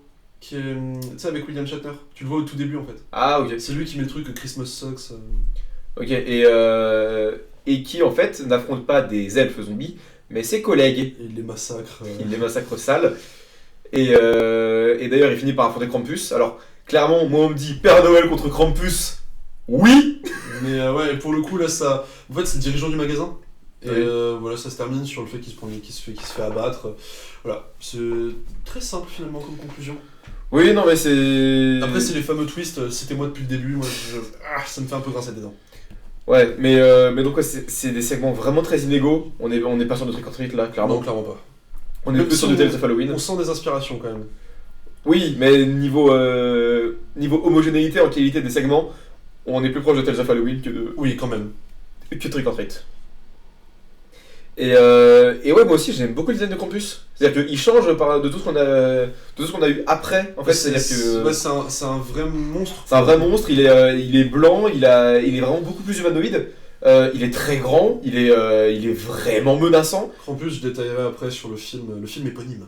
Le film éponyme, oui. Mais donc par rapport à tous les Krampus qu'on a eu après, toi tu t'en es tapé beaucoup des films Krampus. Tu m'as dit, mais c'est très très dur. Hein, je m'en suis fait une chier. Mais où le design change pas beaucoup dans ces films-là. C'est-à-dire que c'est vraiment là où dans les autres films, enfin on a du Krampus qui est un peu un mec tout tassé, encapuchonné. Ouais, qui est plus un espèce d'esprit. C'est ça. Vraiment un monstre. Qui est vraiment une menace. Enfin, qui est une menace spirituelle plus qu'une menace physique, quoi. Exactement. Voilà, donc c'est comme ça que j'aime Trick or Treat, enfin j'aime pas Trick or Treat, j'aime Christmas Horror Story maintenant, c'est peut-être le moins bon film de ce soir. En tout cas, c'est le plus anecdotique. C'est le plus anecdotique. Pour moi, c'est le. Avec Christmas Evil, peut-être. Avec Christmas Evil, oui. C'est le moins intéressant, le moins détaillé. Oui. Donc voilà. Je vais vite parler des disponibilités du film. Ouais. Donc il est dispo sur les shaders US et UK, et il est dispo en France à l'achat et à la location sur Microsoft Film, YouTube et Google Play. Il n'existe pas en physique en France. Je crois pas. Parce que moi je l'ai jamais vu. Et donc on passe à la suite. Alors on passe avec. J'ai juste essayé de trouver, vas-y. Pas de soucis. On passe. Où est-ce qu'il est dispo en physique? Donc Krampus, on passe au film suivant, donc qui est Krampus, sorti en 2015, réalisé par Michael Dougherty, l'autre bon film de Michael Dougherty. Donc Michael Dougherty, on en avait déjà parlé, réal de deux très bons films, Trick or Treat, Krampus, et qui ensuite a un peu chuté. Compliqué, qui était avant tout scénariste. Et, donc au scénario, on a Dougherty, d'autres personnes, ainsi que Zach Shields, qui est scénariste de Godzilla 2 et 3, on adore. À la photo, on a Jules O'Loughlin, visiblement un Irlandais, qui a fait Hitman and Bodyguard, que j'ai pas vu, qui est sorti récemment, et également l'ignoble Jolt, qui est une espèce de sous John Wick avec Kate Beckinsale, mais qui est chiantissime. Hitman and Bodyguard, c'est sympa. J'ai pas vu pour le Mais parce que Ryan Reynolds et Samuel Jackson, quoi. Ouais. Ensuite, à la musique, on a Douglas Pipes. Alors, Douglas Pipes, on avait déjà parlé, parce que c'est celui qui a composé Trick or Treat et Monster House, tout simplement. Et ben. Au casting, on a on a Adam Scott, donc on avait vu dans le Walter Mitty. On a la grande Toni Collette, qu'on a vu dans Hérédité, Little Miss Sunshine, Couteau tiré. David Koechner, qu'on a vu dans Corman, Twin Peaks. Je vais pas tous les faire, bref, un bon casting quand même. Alors, au synopsis, rapidement, donc, quand Max voit sa famille peu exemplaire se disputer à l'approche de Noël, le garçon décide d'ignorer la tradition, sans se rendre compte que ce manquement va provoquer les foudres de Krampus, un démon ancestral bien décidé à punir les réfractaires. La situation tourne à l'enfer quand les figures de Noël prennent monstrueusement vie, lançant l'assaut sur la maison de Max. C'est un synopsis pompé sur internet à nouveau. A savoir, le film existe dans une version longue qui s'appelle la Naughty Cut, alors bon, ça rajoute pas grand chose, ça rajoute genre 3-4 minutes. Pas très intéressant, qui est disponible aux États-Unis. Et alors, il existe un roman graphique préquel qui s'intitule Krampus Shadow of Saint-Nicolas. Je l'ai pas lu, mais j'avoue que j'ai bien envie de le lire. Et le film a également donné une chier vraiment de films autour de Krampus. Genre Krampus The Christmas Devil, Krampus The Reckoning, Mother Krampus 1 et 2, Krampus The Devil Returns, enfin bref. C'est de la merde, il n'y a pas un seul bon film dans le tas, c'est vraiment assez dramatique. Et maintenant, Krampus, pourquoi c'est le meilleur film de ce soir? Déjà parce que c'est un film ultra inventif. C'est un film qui va prendre des familles américaines très classiques, une qu'on devine être plus républicaine que démocrate, voilà. Et l'autre être plus démocrate que républicaine, mais bien à l'aise, on va dire. Alors juste, Christmas Horror Story, il est sorti en Blu-ray dans 2 pays, à savoir les États-Unis et évidemment l'Allemagne. Voilà. L'Allemagne, ils éditent tout aussi. Et donc voilà, Krampus, c'est un film que j'aime énormément, parce qu'il va reprendre tous les codes du film de monstre. C'est-à-dire qu'on va avoir les scènes un peu inquiétantes de découverte, puis un espèce d'affrontement final. Il y a une scène qui est peut-être une de mes 5 scènes les plus marquantes en termes de film de Noël et de film d'horreur en général, qui est la scène du grenier. Mais oui, je trouve être une scène incroyable. Le grenier est folle. Alors le film est Peggy 13 aux États-Unis, moins de 12 en France. Comment dire, c'est peut-être le film le Peggy 13 le plus hardcore que vous allez pouvoir voir. Ça va ultra loin. C'est très bien réalisé. Il y a un sacré gap par rapport à Trick or Treat. Trick or Treat, c'était mon reproche, c'est que c'était souvent plus un film de scénariste qu'un film vraiment de metteur en scène. Là, avec un sacré gap, sauf peut-être dans les scènes d'action, ça crapote un petit peu. Et également l'écriture, là pour le coup, on passe encore un gap par rapport à Trick or Treat, c'est vraiment écrit comme un conte. Et la fin vient confirmer ça, à la fin où, bon, on divulgage, tout est arrivé, mais les personnages vont s'en rappeler uniquement comme un rêve, et Krampus les surveille, dans une espèce de petite boucle de Noël. Alors, sache qu'il y a une fin alternative, qui est que c'est la même fin, c'est-à-dire que il y a le truc de Noël, il a le grelot de Krampus. Le grelot, ouais. Mais il n'y a pas le reste. C'est-à-dire que juste il a le grelot de Krampus. Ce qui est aussi une bonne fin, parce que moi, si la fin avait été tout est inventé, j'aurais pas pris. Hein. Non, mais donc voilà, il n'y a juste pas le travelling arrière où tu découvres qu'ils sont dans une boule à neige dans la tête de Krampus et avec ces putains de jouets qui te foutent un jumpscare à la fin. Que Krampus va le surveiller. Et là aussi, les effets spéciaux, c'est du pratique, c'est de l'animatronique, c'est magnifique. Pas tous, les CGI. Il y a un petit là, mais ça passe. Oui. Vraiment, les biscuits, par exemple. C'est bien éclairé, et puis les biscuits sont super drôles. Oui. Et enfin, les biscuits, c'est genre petits biscuits de Shrek, mais version Ken le survivant. Quoi. Voilà. Ça m'a rappelé un peu les les nains de jardin, je crois que c'est des nains de jardin, dans le film Chair de poule. C'est des nains de jardin. Oui. J'ai pas vu le film, mais j'ai l'imagerie. Et alors maintenant, ce qu'on peut lui reprocher, on peut dire c'est un peu long à démarrer, peut-être. Genre le film à nouveau dure 1h30, 1h40. Et. Ouais, mais le début est drôle. Ouais, c'est parce que ça se fout sur la gueule que c'est vraiment. Le début est drôle, genre avec Toni Collette qui dit pauvre. J'ai pas dit qu'il devait pas avoir le temps de se rebondir, j'ai dit qu'il fallait soumettre ces gens à un test avant qu'ils soient en droit de se reproduire. Ouais, ça, Toni Collette, elle se spécialise dans les rôles de mère qui en peut plus. Maintenant aussi, tous les personnages sont pas forcément exploités à leur plein potentiel, on va dire. Mais pour moi, c'est vraiment, je dis, un chef-d'œuvre. C'est vraiment, je pense, mon film d'horreur de Noël préféré. C'est aussi un film où je vais essayer de rester assez vague. C'est-à-dire que il y a des jouets qui prennent vie, qui sont monstrueux, qui vont faire du mal aux enfants. Il y a du monstre, il y a du fantastique, il y a une vision de l'enfer, basiquement. Tout ça, je vais rester assez vague parce que je pense que l'intérêt principal du film, c'est la découverte. C'est-à-dire que moi, on m'avait dit que la scène du grenier était folle, mais je ne savais rien dessus. Et quand j'ai découvert, j'étais juste, ma mâchoire est tombée par terre. C'est du Peggy 12 ça Peggy 13. Et ouais, non, moi Krampus, c'est, je pense, mon film d'horreur de Noël préféré, de très loin. Et je supplie Michael Dougherty pour qu'il refasse des bons films. Parce que ouais, il sait mettre en scène ses monstres dans Godzilla, mais ce serait bien qu'il fasse des vrais bons films. Quoi. Avoir des monstres, c'est pas tout. Mais voilà, Krampus, j'adore. C'est très drôle aussi. J'avais oublié de mentionner. Mais oui, très drôle. C'est aussi très drôle, enfin très drôle. On n'est pas non plus dans la comédie grivoise, hein, mais il y a vraiment des touches d'humour assez marquantes. Et le putain de design de à peu près chaque créature est incroyable. Roman, Krampus. C'est trop bien. C'est trop bien, Krampus. Non mais Krampus c'est fou, c'est-à-dire que comme on l'a déjà dit tous les deux, c'est très drôle. Visuellement c'est inventif de fou avec ces créatures, mais notamment dans la scène de grenier qui est cauchemardesque. Si vous voyez la scène dans L'étrange Noël de Monsieur Jack où il va livrer des jouets, c'est cette scène-là, version hardcore. On n'en dit pas trop. Et oui, déjà t'as de la peine pour cette famille, pour Toni Collette surtout. T'as de la peine. Toni Collette, elle fait mal au cœur. C'est-à-dire que tu la vois en train de foutre le chalumeau sur ses crèmes brûlées. Et t'as la tante atroce qui arrive qui dit bon, qu'est-ce que t'es en train de nous faire encore? Tu sais bien que je digère pas les plats compliqués. Non, mais en fait, surtout, ce qui est génial avec Krampus, c'est que, à nouveau, c'est un film de scénariste, c'est-à-dire que c'est un film de monstre qui va vraiment pousser son concept, tout en n'oubliant pas ses personnages à côté. C'est le reproche de Trick or Treat, c'est-à-dire qu'il était super bien écrit, un petit peu moins bien mis en scène. Là, il arrive pour. Je pense le préférer un peu à Trick or Treat. Ah ouais? Un tout petit peu. Parce qu'il a un meilleur équilibre entre sa mise en scène et son écriture. Là où Trick or Treat, à l'exception de la scène des loups-garous, la mise en scène était un peu plus fonctionnelle. Et pourtant, t'as plein de guides. Anecdote, c'est la même ville. Voilà. Ok. Je n'aimerais vraiment pas y vivre. Mais t'as plein de gimmicks de mise en scène qui sont les mêmes que dans Trick or Treat. Par exemple, le plan des biscuits qui foncent vers la caméra comme ça, t'avais le même dans Trick or Treat avec Sam, dans le dernier sketch. Voilà, et non, c'est vraiment Krampus, c'est difficile de pas trop en dévoiler parce que vraiment faut découvrir, mais il peut mettre du temps à démarrer avant que le fantastique vraiment arrive, mais tenez 30 minutes. Notamment tu parlais de la mise en scène, il y a un moment que tu ne vois pas venir en termes de mise en scène, c'est le flashback. Oui, le flashback en animation. Oui, c'est ça. J'avoue que c'est un peu mes petits plaisirs chaque fois.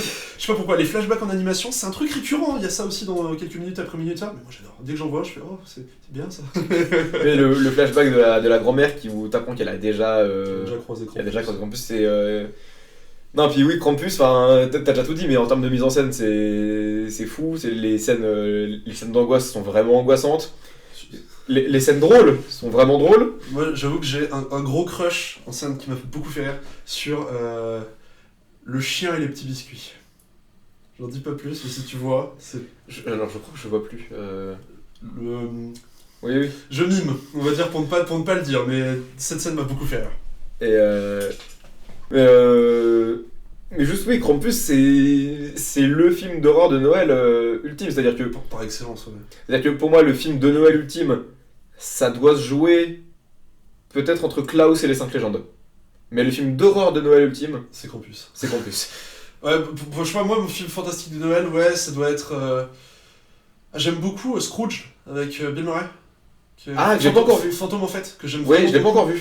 Mais pour moi, Krampus, c'est celui qui arrive le mieux à retranscrire cette espèce d'heure. Déjà, j'y pense. Sapin sucre d'orge, Christmas Horror Story. Christmas Horror Story. 7, 6. Bah, le truc, c'est que t'as le segment dans l'école où t'as rien. T'as le segment de la famille poursuivi par Krampus où t'as rien. Krampus, qui est l'esprit de Noël par Oui, excellence. t'as Krampus, mais je veux dire. Mais je veux dire, au-delà de ça, y a rien dans l'image. Je propose un 6. Parce que t'as le Père Noël. Oui, d'accord, le Père Noël. Ok, d'accord, 6. Ouais. D'ailleurs, en parlant de ça, j'ai découvert hier soir les chroniques de Noël Que j'ai avec Kurt Russell. avec Kurt Russell dans le rôle du Père Noël. Me dire, faut que je le vois. Moi j'ai vu le 1, faut que je vois le 2.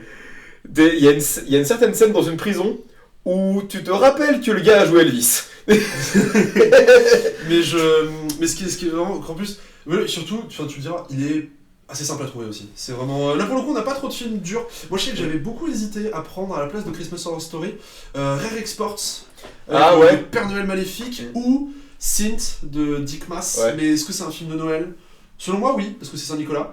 Maintenant, voilà. Il y a beaucoup de films que j'ai hésité. Il y en a un que j'avais hésité à prendre, mais j'avais pas vu et que j'ai vu depuis et qui est compliqué, qui est Oh Illegal Jewel, qui est Christmas Cruelty en Ok, français, je connais pas. français anglais, qui est un espèce de torture porn de Noël qui est très très très bizarre. Vraiment, c'est très dur, très dur. à Ok, voir. si on refait un épisode l'année prochaine et on en refera un. Je prends un export, c'est avancé, acté. Je prends 36-15 code Père Noël. Ça se défend, mais du coup, on trouvera On les films. trouvera, oui. Peut-être pas autant de films d'horreur parce que je vais pas me taper, je vais pas prendre un film de Krampus. Hein, Oui, non. Vraiment, faut imaginer, les films de Krampus post ce Krampus là, du coup, c'est vraiment, il y a que de la merde. J'ai à peu près tout vu, en tout cas, j'ai vu tous les connus, entre guillemets, genre The Reckoning, The Origins, tout ce que tu veux, et c'est toujours chiantissime. Enfin, ce qui est dramatique, c'est que c'est des films qui ont. Enfin, l'intérêt de Krampus, dans le film Krampus, c'est quoi? C'est peut-être 20 minutes à l'écran? 20-25 minutes? Ouais. Parce que tu le vois pas tant que ça. Bah, tu vois plus, c'est. C'est jouet. C'est bestiace, quoi. Voilà, là où les autres films essaient de faire des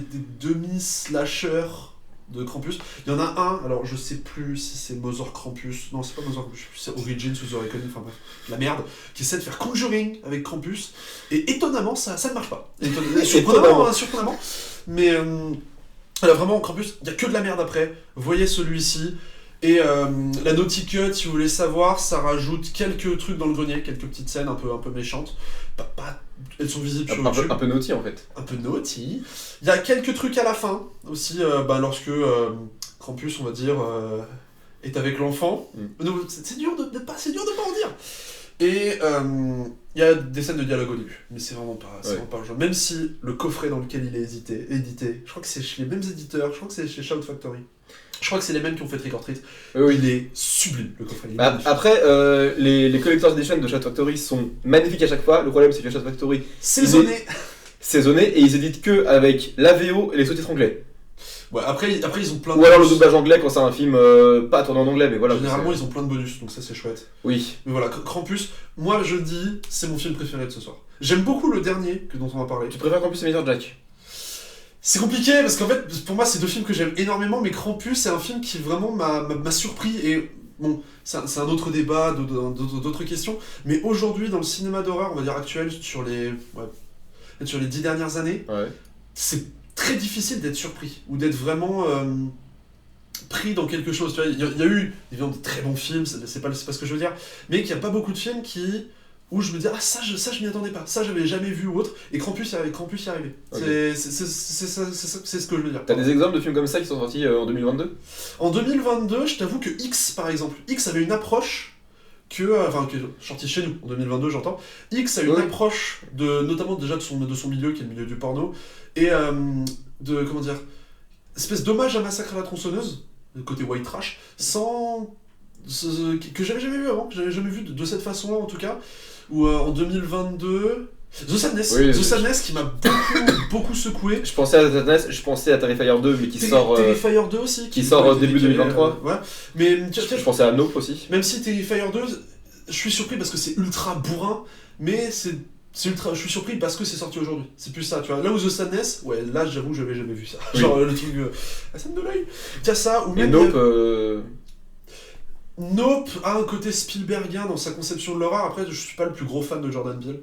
Mais Nope était intéressant. Moi, c'est pas non plus le gros, l'amour ultime. Jordan Peele, qui a coécrit et qui joue dans le dernier film d'Horace Elliott, justement, de Wild. Mais donc voilà, c'est pour ça que Krampus m'a surpris. Et à nouveau, Krampus, faut s'imaginer, c'est un interdit au moins de 12 ans. Je crois même qu'il est accord parental en France. qui l'a mis à corps parental? La scène du grenier. Alors, moi, j'ai une image qui marque un peu quand même. Donc voilà, Krampus pour moi c'est du tout bon. Et sur les disponibilités. Il est sorti en Blu-ray en France. Il est pas en DVD, par contre, je crois. Je l'ai jamais vu en DVD. Ah, peut-être. En tout cas, il est sorti en Blu-ray en France, c'est sûr. Bah, je l'ai, le Blu-ray. Et il est sorti. Il est pas sur les plateformes. En tout cas, je l'ai pas trouvé sur les plateformes. Non, mais après, s'il est en format physique en France, on me dit de le prendre en format physique en Voilà, France. trouver physique en France, il est pas dur à trouver en physique. Voilà, et sinon, si vous voulez la music cut, et ben, prenez la Collector's Edition de chez Shop Factory. Si vous avez un truc, désolé. Voilà. Est-ce Ce qui est mon cas. Et sur le site, sur le sapin sucre d'or, moi c'est un 10. C'est un 10 Moi aussi. posé, admis. C'est le film d'horreur de Noël. Moi aussi. C'est l'échelle sapin sucre d'orge Est explosé. C'est ça. On passe au dernier. Un peu comme Trick or Treat avec Halloween en fait. Voilà, en fait, le problème c'est que Dougherty, tiens, le prochain étape c'est qu'il va faire un truc de Pâques, tu sais. J'ai envie qu'il fasse toutes les fêtes, tu vois, avec un lapin, je sais pas, avec un lapin tueur, enfin. Easter Slasher, je sais pas, mais un truc Non, comme mais ça. ça, il fait un spin-off des 5 légendes avec le lapin Hugh Jackman, tu sais, avec une Gatling, enfin ça peut être pas mal. Est-ce qu'on passe à ton dernier film? On peut passer à mon dernier film. Alors, donc qui est le film de festival de la sélection, c'est le film à voir entre potes. C'est ça. Donc on est sur Watch Out, donc qui s'appelle dans son titre original Better Watch Out, en référence encore une fois à la chanson populaire de la Noël. De la Noël. Le film est sorti donc le 22 septembre 2016 au Fantastic Fest. Il est sorti le 6 octobre 2017 aux US et le 30 décembre 2017 en France seulement en DVD Blu-ray, pas en salle. Il a fait le pif. C'est écrit sur la jaquette du DVD. Il a fait le pif, ouais. Donc il s'appelle Better Watch Out aux US, qui s'appelle Cuidado con los extraños ou Méfiez-vous des étrangers en espagnol. Ouais, titre de film, on précise, c'est un titre de film. Et étranger dans le sens où tu les connais pas parce que sinon c'est extranjeros, étranger. Ouais. Voilà. Stranger, pas foreign. Voilà. Donc réalisé par Chris Peckover qui a fait un film d'horreur qui s'appelle Undocumented. Oui, qui est très bon. Que j'ai pas vu, mais très perturbant. On va dire c'est un film qui est à la frontière américaine, si je dis pas de bêtises, frontière mexico-américaine, si je me trompe pas. Et qui, alors, peut-être que je confonds complètement les films, mais il me semble que c'est ça. Et qui est une espèce de documentaire, qui prend la forme d'un documentaire qui est très, très déstabilisant. J'étais très déstabilisé. Ok, et donc c'est écrit par Chris Peckover et Zach Kahn qui a écrit 23 épisodes de la série animée Mad. Pas vu. Moi non plus. Voilà. Au casting, on a Olivia de Jong, donc qui jouait notamment Priscilla Presley dans Elvis. Ouais, dans Elvis, ouais. Et qui jouait aussi dans The Visit, aux côtés de Ed Oxenbould, qui joue donc son frère dans The Visit et qui joue le pote du gosse dans Watch Out. Dans Watch Out. Et donc le gosse en question est joué par Levi Miller, donc qu'on a pu voir dans Un raccourci dans le temps. Ou dans Pan, voilà, que j'ai pas encore vu. Je sais pas pourquoi, on voulait lui donner une carrière, mais bon, visiblement, le cinéma n'a pas voulu de lui, et on le remercie d'ailleurs. Voilà. Et la mère est jouée par Virginia Madsen. C'est elle? Ouais. Putain, j'avais pas fait attention. Voilà, donc qui a joué dans Candyman, dans Highlander 2. Une carrière longue comme le bras, enfin, voilà. On va surtout plutôt retenir Candyman que Highlander 2 quand même. Voilà, donc à la musique, on a Brian Caccia, qui a été sur la supervision musicale de Sucker Punch, Super et Halloween 2 de Rob Zombie. Ça va. Voilà. J'aime beaucoup la BO d'Halloween 2, j'aime vraiment beaucoup. En même temps, je crois que c'est Taylor Bates à la BO. Peut-être. En chef-op, on a Carl Robertson qui a rien fait de marquant. Voilà. Pourquoi pas. Même si la photo est pas mal. La photo est pas mal. Mais donc, et donc, de quoi qu'est sa cause Watch Out? Eh ben, Watch Out, c'est à cause de Ashley, 17 ans, qui est la babysitter de Luc, 12 ans, bientôt 13, qui est un petit con, hein. Qui est un petit con. Voilà, une pub pour l'avortement sur pattes. Et Luc se retrouve à vouloir draguer Ashley. Voilà. Et apparemment, c'est un truc qu'il a en tête depuis un moment, hein, à en croire comment il parle à son pote. Voilà. Alors, sauf que... Précisons, juste, c'est un film qui repose énormément sur ce que le scénario réserve, notamment en surprise. C'est-à-dire, il part d'un point de départ d'Home Invasion. Voilà. À un moment, la maison c'est-à-dire se retrouve être la proie de quelqu'un de visiblement mal intentionné. Voilà, c'est-à-dire qu'au départ, ils sont 3 dans la maison, c'est-à-dire il y a Ashley, Luc et son pote. Et le pote de Luc. Et le pote de Luc qui est juste dans la chambre de Luc en train de faire ce qu'il veut, voilà. Zoner, faire un truc. Voilà. Et à un moment, il y a des problèmes, il y a... Quelqu'un dehors qui essaye d'entrer. On va faire une partie non spoiler, parce que vraiment la partie spoil, c'est... Il y a un twist de milieu de film qui est... c'est quasiment tout le film repose dessus. En fait. Voilà. Donc si on reste dans la partie non spoiler, globalement, toi, t'en penses quoi? Globalement, je suis déjà très convaincu par le cast, surtout par Olivia de Jong. Ashley. Ashley, voilà. Mais oui, Ashley qui crève l'écran, hein, très clairement. Et même les deux gosses sont assez convaincants. Luke s'en sort étonnamment bien. Oui, on en reparlera dans la partie spoiler. Dans la partie spoiler, mais Luke s'en sort vraiment bien. Et bah, il y a du gore, et quand le gore arrive, il est rare, mais quand le gore arrive... Il est léger, il est très léger quand même. Mais il est cool, il est bien fait. On pense à une scène en particulier. Maman, j'ai raté l'avion. Voilà. Pour moi, la force du film, c'est en même temps son énorme défaut. C'est-à-dire, comme je dis, c'est un pur film de festival. C'est typiquement un film, si vous avez l'occasion de le voir avec des potes, ou encore mieux, de le faire découvrir à des potes, oui, c'est ce qu'il faut faire. Maintenant, notamment parce qu'il repose énormément sur son twist, je trouve qu'il tient un petit peu difficilement le revisionnage. C'est-à-dire que moi, c'était la deuxième fois que je le voyais. La première fois que je l'ai vu, j'avais adoré, mais vraiment, j'ai complètement fissuré. Moi, c'était la troisième fois que je le voyais. Bah, je l'avais revu cet été avec Ulysse. Ouais, tu l'as fait découvrir à quelqu'un. Oui. C'est ça qu'il faut faire. Moi, en fait, la première fois, je l'ai vu tout seul, et j'ai trouvé ça vraiment très très cool. Tu vois, bien, très efficace. Vraiment, dans l'efficacité pure, c'est ce qui fonctionne.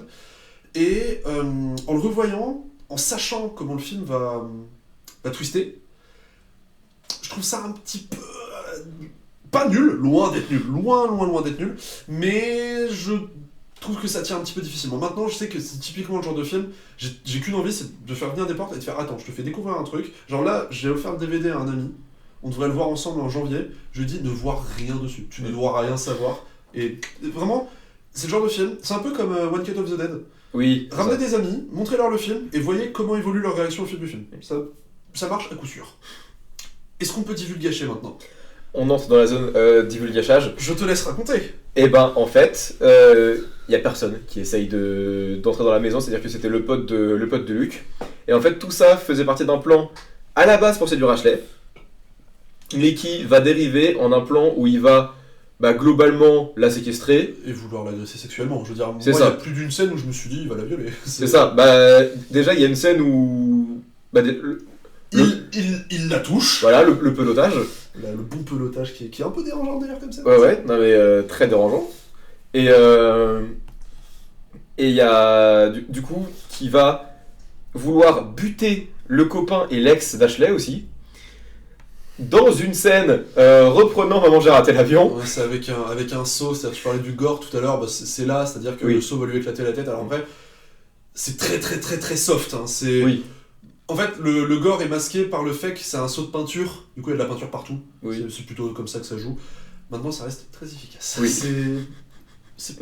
Surtout, il y a un petit ralenti et tout, c'est bien mis en scène. On devine bien que le bonhomme est... Et comme dirait un film que j'ai revu récemment, et toujours mon gros plaisir coupable, il est atteint de décès. C'est dans quoi ça ? Doom. C'est dans le docteur Karma.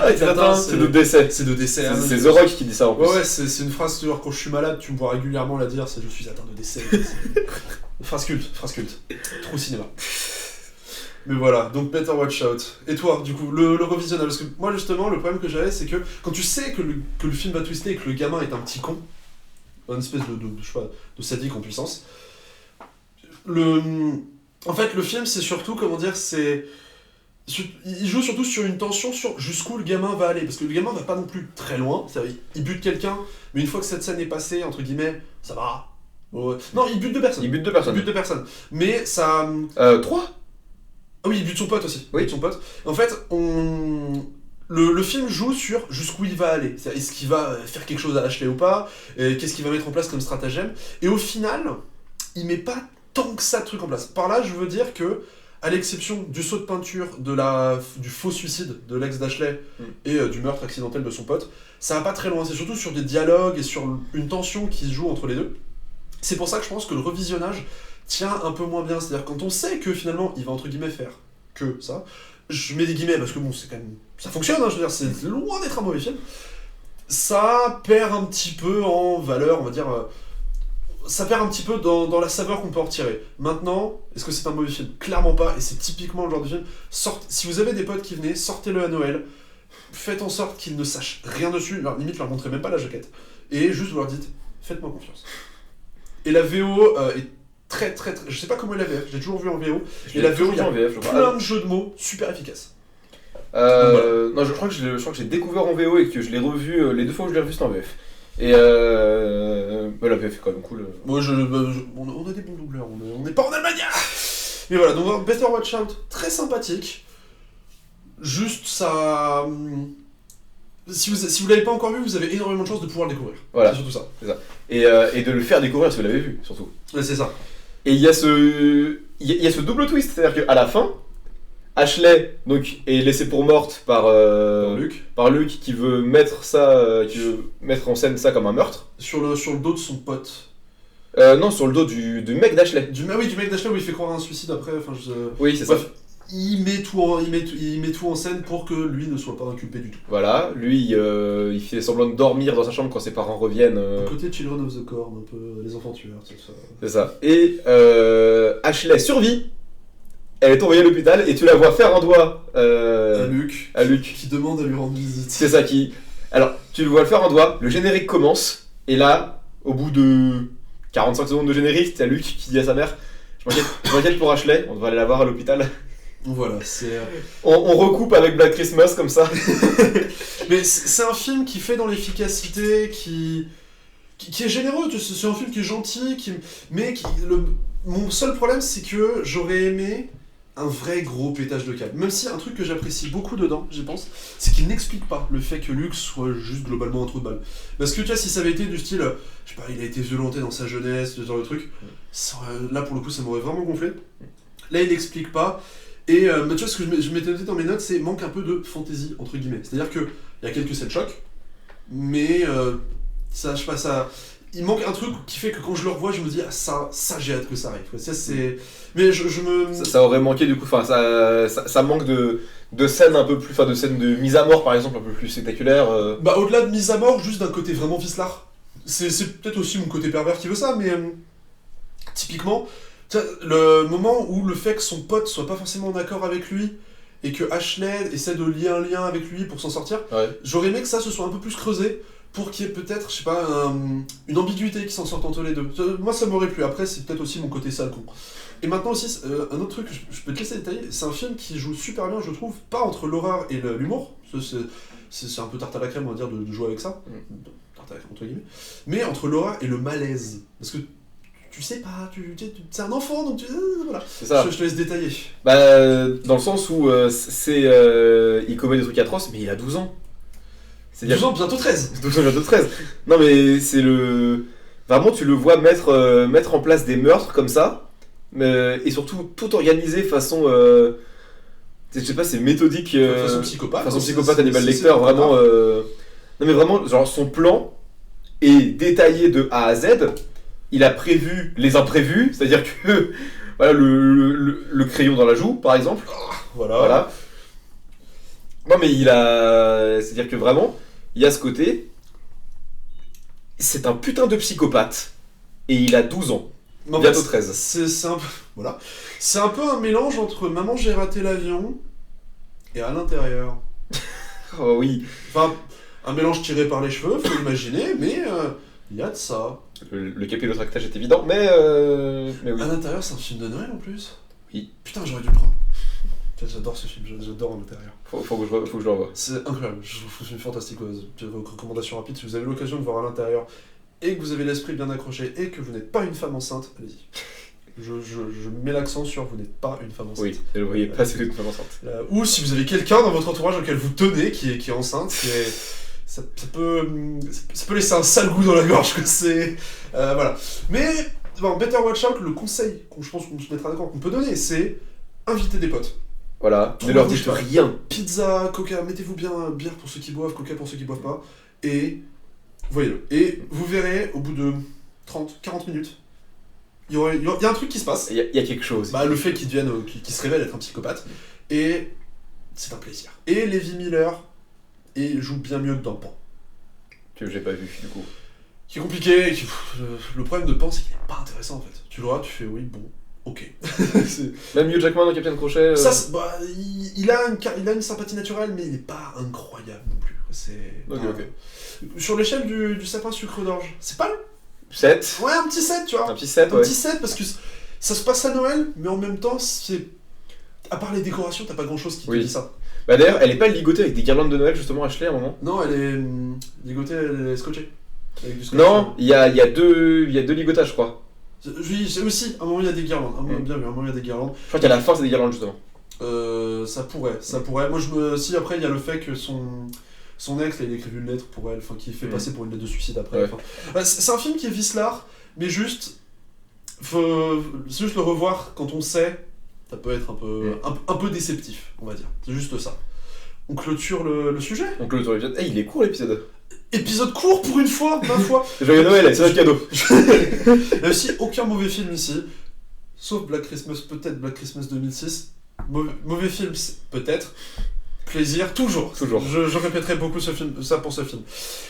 Rapidement, est-ce que tu aurais des films de Noël fantastiques, ou pas, peut-être plus fantastiques quand même, à recommander? Alors, j'en ai deux.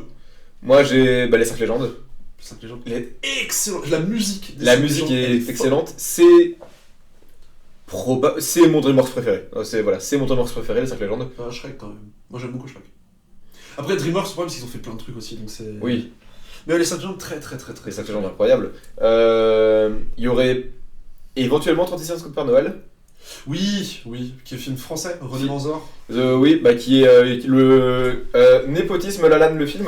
J'y pense aussi, rapidement, Better Watch Out, trouvable en France. DVD Blu-ray. Et il est sur Netflix, je crois. Peut-être. Il est sur Netflix allemand. Ok. Je le sais parce que j'ai Netflix allemand par défaut. Mais il me semble qu'il est sur Netflix français, sinon DVD Blu-ray, vraiment, là dans la sélection, il n'y a rien qui était très dur à trouver. Voilà. Mais ouais, ça, népotisme Lalanne, oui, parce que t'as les Lalanne à tous les étages. C'est ça. C'est-à-dire au scénario, à la musique, au jeu aussi, parce que le gamin, c'est le fils de René Manzor, qui est donc le neveu de Francis Lalanne. Le gamin est le neveu du coup, parce que René Manzor s'appelle René Lalanne en fait. Ouais. Voilà. Mais donc voilà, et c'est tout? Ouais, 5 légendes, 36-15, les mamans j'ai raté l'avion. Oui. Moi j'aurais à dire, comme j'ai dit, Père Noël Origine en français, donc Rare Export en anglais et Père Noël Origine en français. Sint, donc de Dick Maas. Oh Hellige Jule dont j'ai parlé, c'est si vous êtes un public averti, on va dire. Public averti et client de ce genre de film, très déviant, on va dire. Et après, j'aurais tendance quand même à recommander les 2 premiers Silent Night, Deadly Night. Pour des raisons différentes. Le premier. Pourquoi le 2 ? Le 2 est un excellent nanar. Le 2 en anglais est un excellent nanar. Oui, mais je veux dire, en français, il est chiant. Mais en anglais, il est très drôle. Mais le 2, c'est niveau foutage de gueule, je veux dire, la moitié du film, c'est des flashbacks. C'est des trucs du premier. J'ai vu La colline à des yeux 2, mec. J'ai vu des flashbacks de chien. mais je l'ai vu aussi, j'ai vu les 4. Les flashbacks du chien. Mais oui, le 2 est un foutage de gueule, mais t'as un bon nanar qui se fait en début de soirée. Tu le laisses tourner en fond, ça passe. Oui, voilà. Et le premier... Tu montes le son pour Garbage Day, et puis voilà. J'avoue que le premier, j'ai une grosse sympathie pour lui. Il est pas incroyable. Il est sympathique. Voilà. Après, dans les suites, le Yuzna, c'est le 4. C'est le 4, ouais. 4, il est pas mal. D'ailleurs, il y a un coffret Blu-ray avec 3, 4, 5 qui vient sortir aux US. Ça m'intéresse. Mais tu vois, le 4 est pas mal, après c'est pas non plus incroyable. Maintenant dans les films, Violent Night, que j'ai vu récemment, j'ai trouvé très sympathique, très bête. J'ai failli le voir hier, ça fait plusieurs fois que j'ai failli le voir, mais que à chaque fois j'ai des problèmes dans le temps. Je le vois demain, logiquement.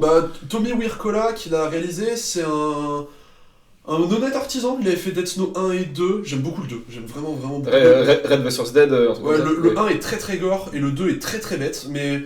je prends toujours pas mal de plaisir, c'est aussi lui qui a fait Hansel et Gretel, chasseur de sorcières. Ah qu'on voit demain. Oui, qu'on voit demain ensemble, la projection de la Grotte Chaude. Film compliqué. Qu'on voit hier du coup, au moment où sort cet épisode. Au moment où sort cet épisode, exactement. Et là en fait, je sais pas, alors David Harbour s'impose pour développer une sympathie naturelle, je sais pas comment il fait, il a un côté mais c'est vrai. tout naturel. Et, même en Red Guardian, je sais pas comment il fait, mais... c'est ça, et là, il s'en sort pas mal. Et j'avais très peur au début que le film soit... Alors, je spoil pas, t'en fais pas. J'avais très peur au début que le film soit uniquement des gags de paix et de vomi, parce que ça, honnêtement, j'aurais pas tenu. Mais le film développe autre chose. Il est peut-être un chouïa long, il a un petit peu de longueur quand même. Mais à partir d'une certaine scène dans une cabane, j'en dis pas plus, le film donne un coup de boost, et à partir de là jusqu'à la fin, c'est super fun. Il y a John Leguizamo, on ne dit jamais non à John Leguizamo. Oui. Il est gentiment gore, le film. Honnêtement, ça passe. Ça fait un petit plaisir. Et un autre film de Noël qu'on n'a pas pris, mais qui est un culte parmi les cultes, Gremlins. Gremlins, évidemment. Qui est un chef-d'œuvre, enfin bref. Les films fantastiques de Noël, après, moi, il y a évidemment celui dont j'ai parlé, Phantom of Fête, aussi que j'aime beaucoup, Ouais. et le Zemeckis.